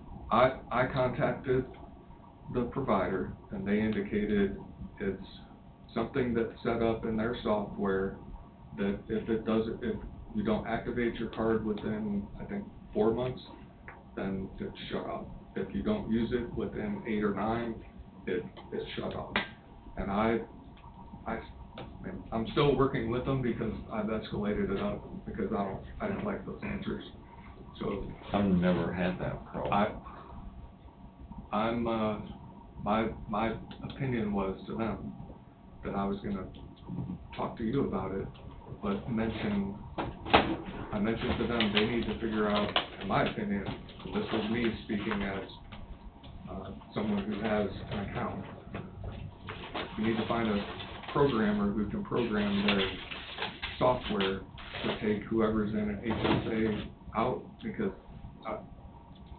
if I can't use my card when I need to use my card, then it's worthless to me. Can you only use that card on medical? Yes. Yes. You can't buy like No. cheeseburgers with it down at Billy's? No, you'll end up paying it back. Okay. With the card that I have, different. Okay, I misunderstood, I No. just thought they was getting a check No. for being a part of it. It's all medical. $600 a year that they was getting from the county. It has to be a qualified medical expense Okay. that fits the criteria. See, the one that I have is good for a year, for that full year, and then after that, you have to get a new card, but you're issued when you sign back up. Does your balance forward over to it, or does it go away after that year? Yeah, you have a month, it's set up, you have a month after that date, or you'll lose it. But it'll transfer. It'll transfer. To another card. Yeah, It's like using a debit card. yes. So I'm not sure that having an automatic cutoff if you don't use it works because how many people, I mean, there are some who it never would affect because they use it on a regular basis, but there are some who will very rarely ever use it, and when they need it the most and it's declined, that's when they get pissed. There'd be no reason for it to be after, like, say, if you didn't use it for Lost, 4 that's why months. they shuts down, for lost and stolen cards. Penalize you for basically being healthy. So that's being looked into. It's sort of gone up the chain of command, and I'm waiting to hear back. So hopefully there will be a good answer, but that's what the answer is right now. But it's not only has it happened to me, it's happened to a number of other employees, because they got hold of me, and it happens on a frequent enough basis that it needs to be addressed. Well, I can see why, if it's not activated by a certain amount of days, it goes inactive, because it could get lost, could get stolen in the mail, whatever it may be. We all know how the postal service is. So, I mean, ever since Bob retired, it's not been worth a darn. And maybe it hasn't, it's been 16 years, ain't been worth the place. So, interesting. That's interesting. Learn something new every day. Do we want to go through roundtable and then go to your executives? You've got to leave in a minute, don't you? Or you're supposed to. You're late, yeah. You're 8 minutes late. I only had a couple of those things. We'll hit her roundtable real quick. Cook's Plumbing did finish the big job that they were doing downstairs with the jail pipe, Oh, okay. so that's done. And I'm still trying to get a couple other bids to who could paint the lobby. I've got one, but so if you have any suggestions of local people to contact, I've got one other that I'm trying to get a phone number for. I don't know any painters. I mean, professional, do it for a living, job, company type. I don't have any clue. Surely got to be some out of Emporia, I would think. Harder to find than. What you think? Yeah. Yeah. But so that's still not, so that's all. Right. Okay, and you said these get signed and put on your desk? Yeah, and then Kenny will come down and get them from my desk at some point today, so when you're done, come and just leave them there and lock it. So, Okay. I don't have my key to get in. as long as, Can you? Brad. Okay. Doesn't have a code, a punch code? Oh, okay. I'll have Brad get in there, so. That's my key at home. Where'd that one come from? Tim found it somewhere. That ain't Should be good. You can go pick up your doogie. Thank you. Okay. Have a good day. Thank you. Angie, you got anything for roundtable? The only other thing is I'm still waiting on the, quote for the, short-term disability insurance. I checked with Kelly again, and, she had sent me a quote from another company, but they will not do self-insurance. They will only do like the other companies we've talked about, per person and all that. But she said DMI will do self-funded, so waiting to hear back on that, so. And then the only other thing I have is, you guys are gonna see, and I know it's within our purchasing policy, but just to give you a heads up, my iPads for my election, equipment are outdated, and I did not know that. And I found out just before I left for vacation last week that, I'm going to have new iPads, so, and it's gonna be a check in the amount of $6,750, so, when that comes through, that's what it's for, and, the software's outdated, and I was not even notified, so. How long's that software been there? How long have you had it? Oh, gosh, the iPads, we've had them for quite a few years now. I don't know if it's been 10, close to 10, maybe a little longer, but, Yeah, as soon as you get a computer, it's already outdated. yeah, So, yeah, I'd say about 10, or maybe 12, 10 or 12 years now. So, anyway, that was unexpected expense, but. gotta have it to hold elections. Yeah, we do, so. We need all the security we can get. Honest elections. Honest elections, yes. And that's all I have today, so.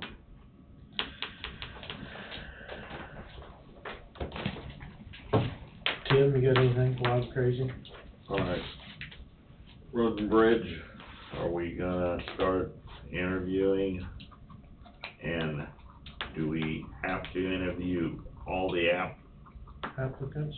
Or can you just like take the top whatever and interview them? I mean, I think you can do what you want, but I've always, you have 4, right? 4, Yeah, 5? Five, we had one last week. Yep. That's right. So, if you wanted to interview 3, I don't know why you wouldn't interview 5, but again, that's your call. I think if you had 15, then narrowing it down to maybe your top 5, but your top. Spend the afternoon and set them up in 30 or 45 minute intervals. I guess you'd have to maybe start on the morning, do it on for 30 minutes apiece. I mean, Well, 30 minutes isn't very long. no. Goes by pretty quick. I can't read the questions that you give me to ask them in 30 minutes. Did this, I don't know where to look, did this ever get out into the national did it go into the magazine with the KAC? Yeah. It did make it out? Yep, they had it every week, and they had it on their website every week, and then, Okay. The publication thing, I think that we had to change the date, or the, Yeah. amount of time for them to get their certification or whatever, but, they did get it updated on the website. It did make it, okay.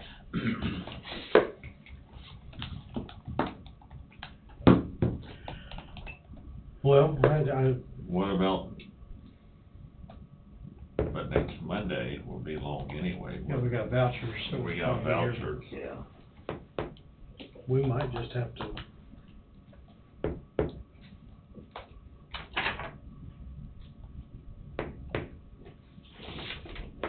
First Monday in July, we're got 4th of July, so we don't meet till Tuesday, be the 5th. There might be a lot of people gone. I'm in no big hurry to interview anybody. Say give it till July, Do what, Jim? give the applicants till July to get sent in, wait for some more applications. But I think our message was until the position's filled, maybe we ought to firm that up instead of date. I don't know how quick that information can come out with KAC. I don't know when that's gotta be in their hands, what day of the week. I can text her and find out. I mean, is it still not posted?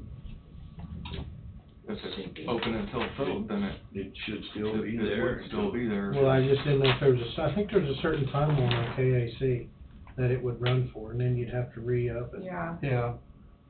And it might already be expired off KAC.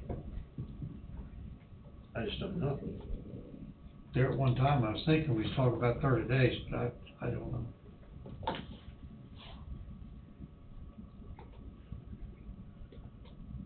So you might consider setting up a time in July after the 4th where you're gonna have interviews so people can make accommodations if they need to make them. What about July the 11th? I'd say hit 11th. Do it in the afternoon? I'm not too sure we had not hit it. I mean, for interviews or? Yeah. To open up, applications gotta be by July 11th. You did it open until filled, so it's open until filled. Do the interviews on July the 11th after lunch? Start at 1 o'clock. Yeah. So if you're gonna narrow down from the 5 that you have, you probably need to come to an agreement on that, and I think you need Tom. Yeah. Yeah. We need to agree on who we're gonna interview, if we narrow it down. That's So, right. so you think it's okay for us to narrow down the 5 that we have now? That's me. Well, I just don't wanna get in trouble for not interviewing somebody that, My opinion would be you interview all of them. If what you have right now is 5.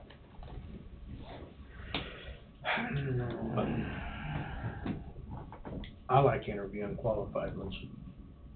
So I'm not saying none of them weren't qualified, but I like interviewing qualified. So if you have your top 3, then I think you can interview your top 3. You don't have to interview everybody. Okay. And when I had people apply for the county attorney's position, I had 15. I narrowed it down to 5 for one of the positions. Because interviewing 15, how much time would that take? No, yeah, it's crazy. Well, and realistically, when you interview one group, like in the afternoon, if we did an hour apiece, 1 o'clock, that's 4 o'clock. That's 4 o'clock, you've got 3, you got 2 more left over that you gotta interview the next week or on a Wednesday. Well, heck, you've forgot about what the other 3 was interviewed. I feel that's unfair, you've gotta do it all one day. And there's just not enough hours in the day and the afternoon, I mean, which we're here all day. But, unless you did it on a Monday and a Wednesday, but a Monday to a Monday, that's too much time in between, I think. We could do 2 on, do 3 on a Monday and 2 on a Wednesday if you want to do all 5 of them. But it's gonna be quite a little while before we have that type of a scenario. You're looking at August probably. I think we ought to just wait till after the 4th before we make any decisions on doing anything. We wait till July 11th, that's 3 weeks from today, we could very easily have another applicant or 2 in. I agree with Jesse, I think we need, if we have currently we have 5, it needs to be narrowed down to the top 3 that we think. If we end up with another applicant or 2, still be the top 3, unless there's 4 or 5 that. We wouldn't have a Wednesday signing until September, would it?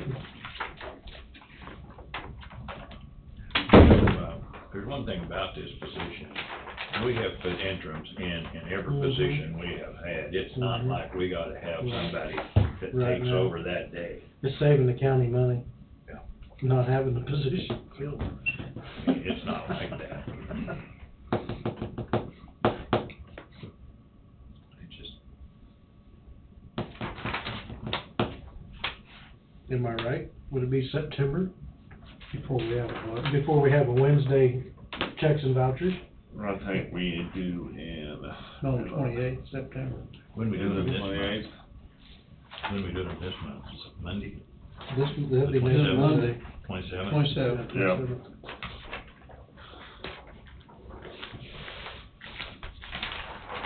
We are doing voucher on the 27th of July. Yeah. But it's, you know, we advertised till the position's filled, and we got 5 applicants. You know what it is? Laying it out another 2 or 3 months is probably not quite. No. It's not, absolutely not quite. To me, it's stringing it out too far. To me, we need to interview the top 3. And at that time, if we don't select one of them, then you keep it open. At least the 5 you got an idea of what's going on. The other And right now, nobody knows what's going So on. why don't we just wait till July the 11th and then make a decision what we gotta do with either what we got, or just go from there. And we That- could- That gets us through the through the We can do- 4th. And then we could do a Monday and a Wednesday on the 25th and the 27th for interview, if we Yeah. wanted to interview all 5. Yeah. That would be a Monday and a Wednesday Yeah. In July? in July. In July. Oh, Monday and Wednesday. Monday and Wednesday. So we could interview in the afternoon, Yeah. 3, then Yeah. 2 on Wednesday. That way it's kind of fresh in your head. If you wanted to, but there might be 2 more applicants too. Exactly, and we could still do that. But you could still narrow it down to 3. There might be more, we may not wanna do 3. Okay, we'll look at that. All right. I think we need to establish a date to work with. Yeah. If not, we're not, I would say we'll check it We out the just did, I 11th. think. The 11th, I'm sorry. I think we just did the 11th, and then we'll go do something. Yep. Do something I think then. we need to establish a date, Bob. Do something The then. 11th of July. Yep. Bob, you got any good stuff? No, Wade took some of mine, Nancy took some of mine, I don't think I have anything to say, because they already took Don, it. you got any good? The road and bridge is something I wanted to get addressed today. I don't have anything. Bobby, you got something? You just showed up? Showed up. If you had anything? Just to say hi. Okay. See the all-stars. No stars. I guess it's you, Wade. Where the Wade's, So I need to request a 20-minute executive session. And Brad, your handwriting, right? Yeah. Okay. Myself and the commission, under the attorney-client exception to the Kansas Open Meetings Act, it sort of blends into the non-elected personnel, but it will be more attorney-client than it will anything else to discuss current county policy and legal interpretation of that policy, and as it relates to non-elected personnel. And give us time to stop and. yeah, I'm just trying to run the numbers. It just turned 3. So, what he said. I'll make that motion. Tim's moved. I'll second if Brad's got it written down. Yep. Don seconded. Got it outlined. Any discussion? All in favor, say aye. Aye. We will enter at, let's just go 12:26. 12:26 for 20 minutes. 3 for a while.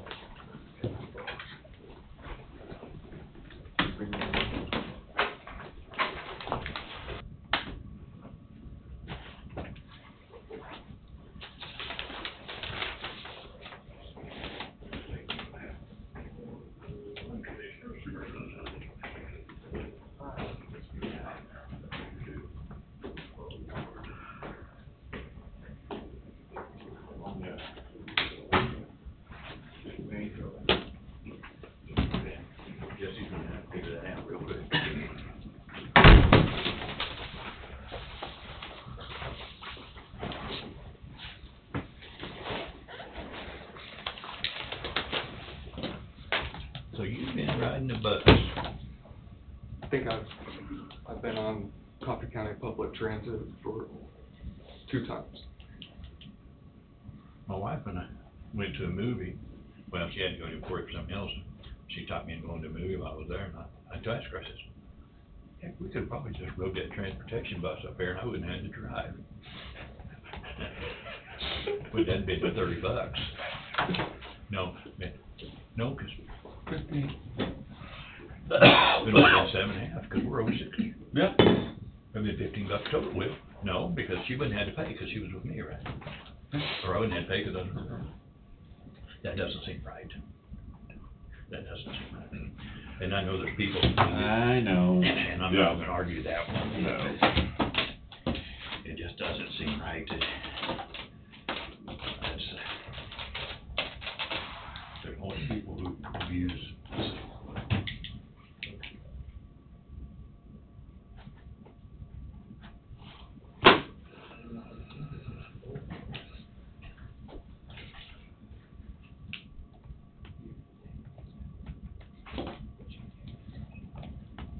Gotta go to Alva today? Back to work? Nope. I'm gonna go home and work on a lawnmower for and probably hook onto the brush hog and go and move around the 28th. I wonder how hot it is outside.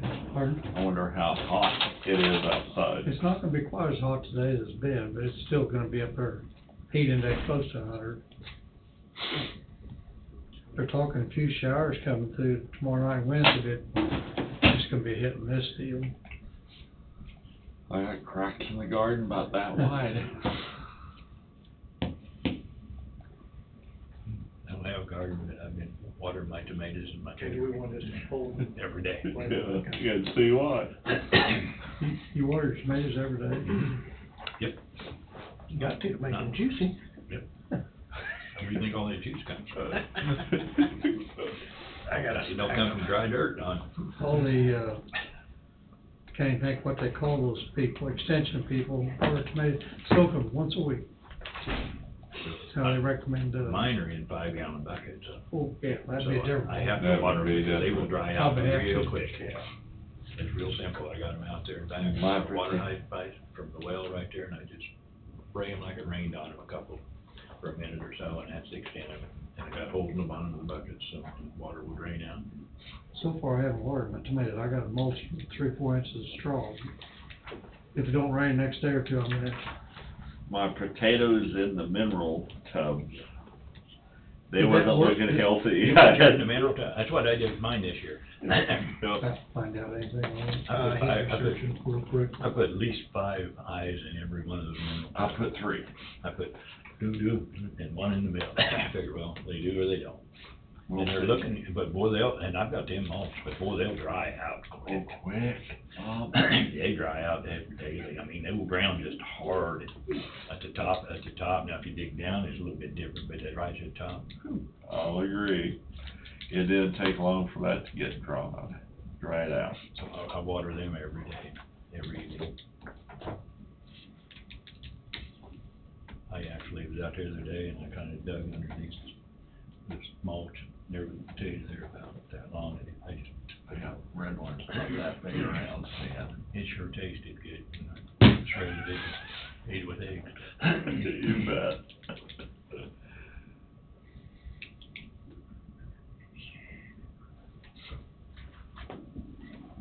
I got all these contracts to sign. I still think this will be it.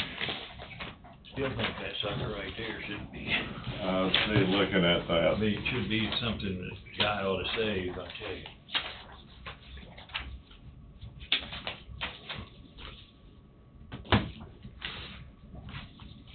It was rough, pretty well, yeah, isn't it? I still think it.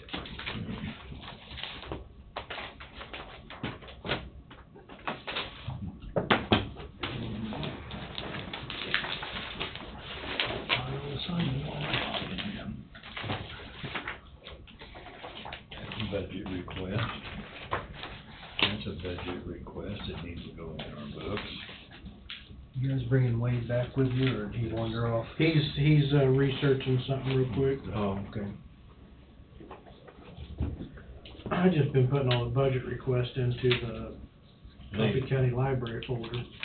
Well, I've been putting mine there, has Andrea, no, I guess she hasn't been. She's picking getting them up. copies, she's got copies of everything. I think they're making copies of everything. And we've got Everybody's ours stacked there, and we've got a stack of things that she didn't yet have when she left town last week for a couple days. And So what you're telling me, I don't need to keep them all on my desk? I don't think so.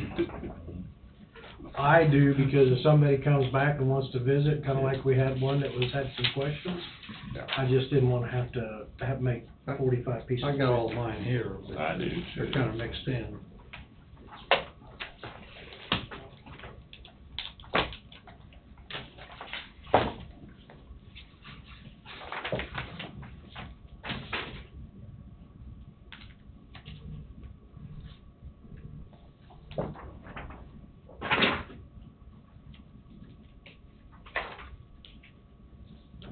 Commissioners.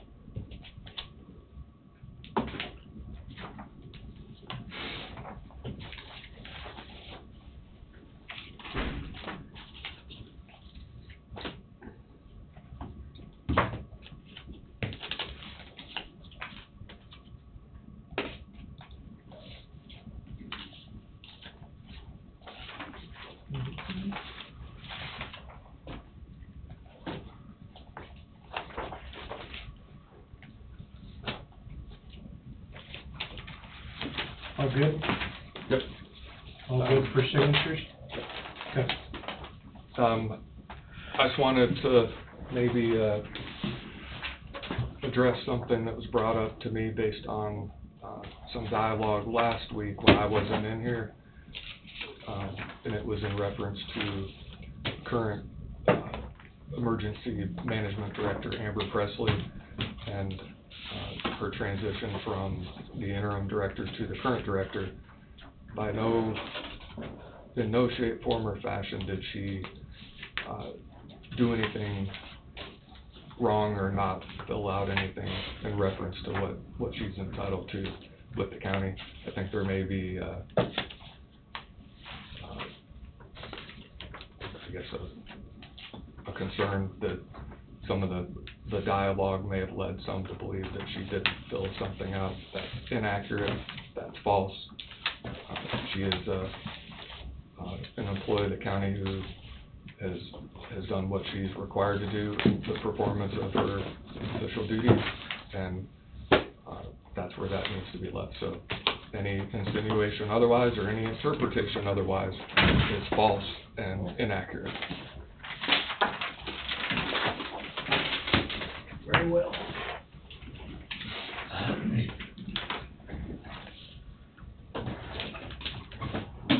Make sure all of our I's are dotted and T's are crossed. Yep.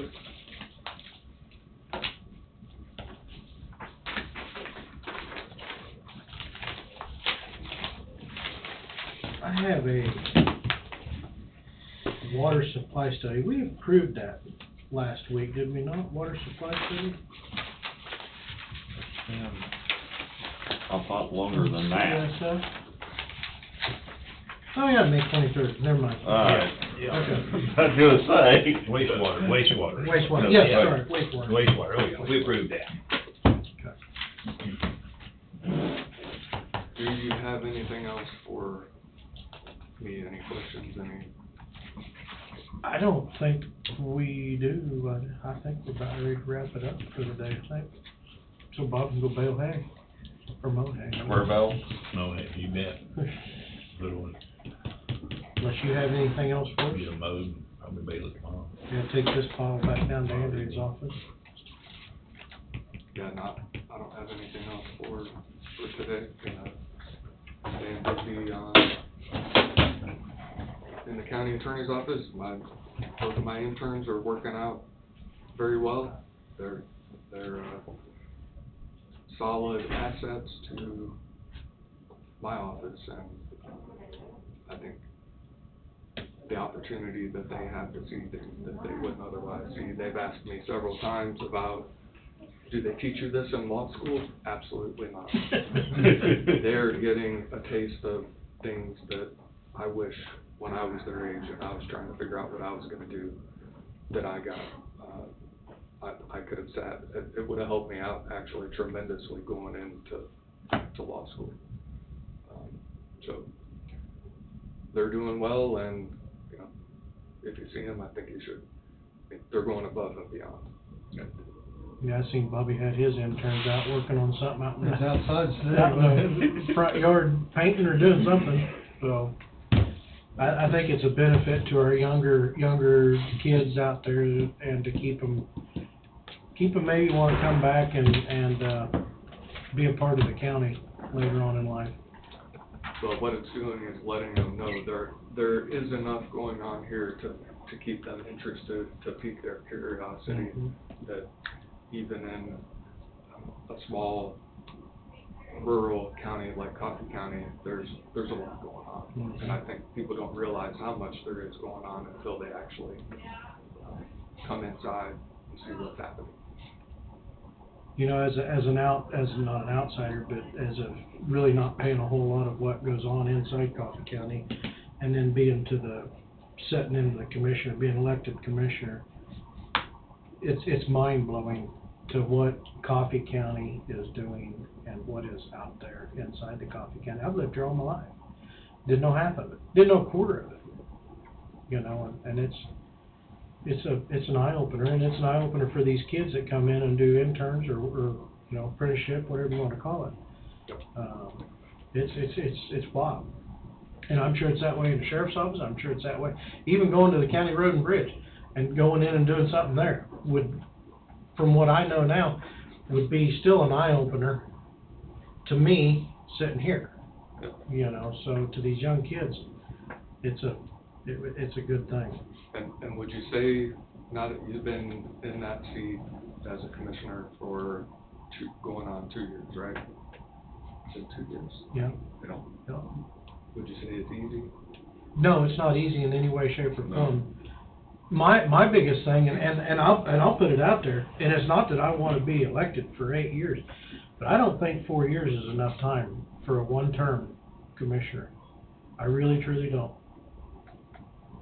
I don't know if there's anything out there that's, you know, can be longer, but I think it would be very beneficial to the voters and to the taxpayers if somebody sat in a seat more than just 4 years. I think that's a legislative fix. Yeah. When I ran as a commissioner, he was here for 16 years, and he told me, he said, if you're gonna only run for 4 years, don't waste everybody's time. Don't waste everybody's time. Yeah. Well, and I agree, but if you have... We've had some of those, though. Yeah, but if you have somebody that runs against you, you know, there's the potential of losing your seat after 4 years. You know, so 4 years isn't enough. And that's fine, but people who just run for 4 and then say, well, I'm not running again. I can't see that. They've wasted the county's time and money and everybody else's. I agree 100%. I just wanted to ask the question because when you as an example, and I remember the forums, and I think on the outside, it's easy to look in and say it's easy sitting in your seats and making decisions and doing what you do on a regular basis. It was easier sitting in them old chairs than it is these new ones, because these suckers actually keep wanting to slide out. Slide out. And I'm gonna slide out one of these days. I don't think any of the positions that you hold are easy. You are making crucial and important decisions for everybody in the county. I mean, you're the board, and you control the purse strings for the county. So that's an immense amount of responsibility. And collectively, when you sit as one, that's an even more important role. So I think understanding what it takes to sit in that seat is especially important. Yeah, I think people need to get more involved in your city government, in your county government, all your local government need to get involved if you want to really understand what's going on. Yeah. You know, it's darn sure an eye opener, and I'm about as rough around the edges as anybody. So. I'd like to see more involvement from the citizens being here at the meetings. I don't recall maybe a handful of times of having somebody sit in. But they're all seeing it on, they can all watch it now, and. Correct. And they don't, you know, it's not near, it's not the same. But not everybody does that. No. I mean, there is a large segment of the population that does go back and watch. But I'll guarantee you, there's a lot more people out there who know what's going on here than what you think there is. Oh, There's a lot of people out there that know what's going on here. And they should. I mean, the people who want to watch Their and money. to question the decisions you make, the decisions that I make, why you did this, why you did that, that's the checks and balances that go with being in the positions that you're in. And that, my parents were the same way. They would question everything, especially when it had to do with their tax dollars, whether it be at this level, the state level, or the federal level. And that's what you need, an informed citizen is what gets the right people sitting in the right seats. Or the wrong people. Well, so are we done so we can get out of the seat? We'll adjourn at 1:04. You hear me? Wait, I figured there's 3 use acres. 10 Hey, seconds still of your standing time, for midday. just on my question from the other day. on There's the 3 application. acres of something standing. So.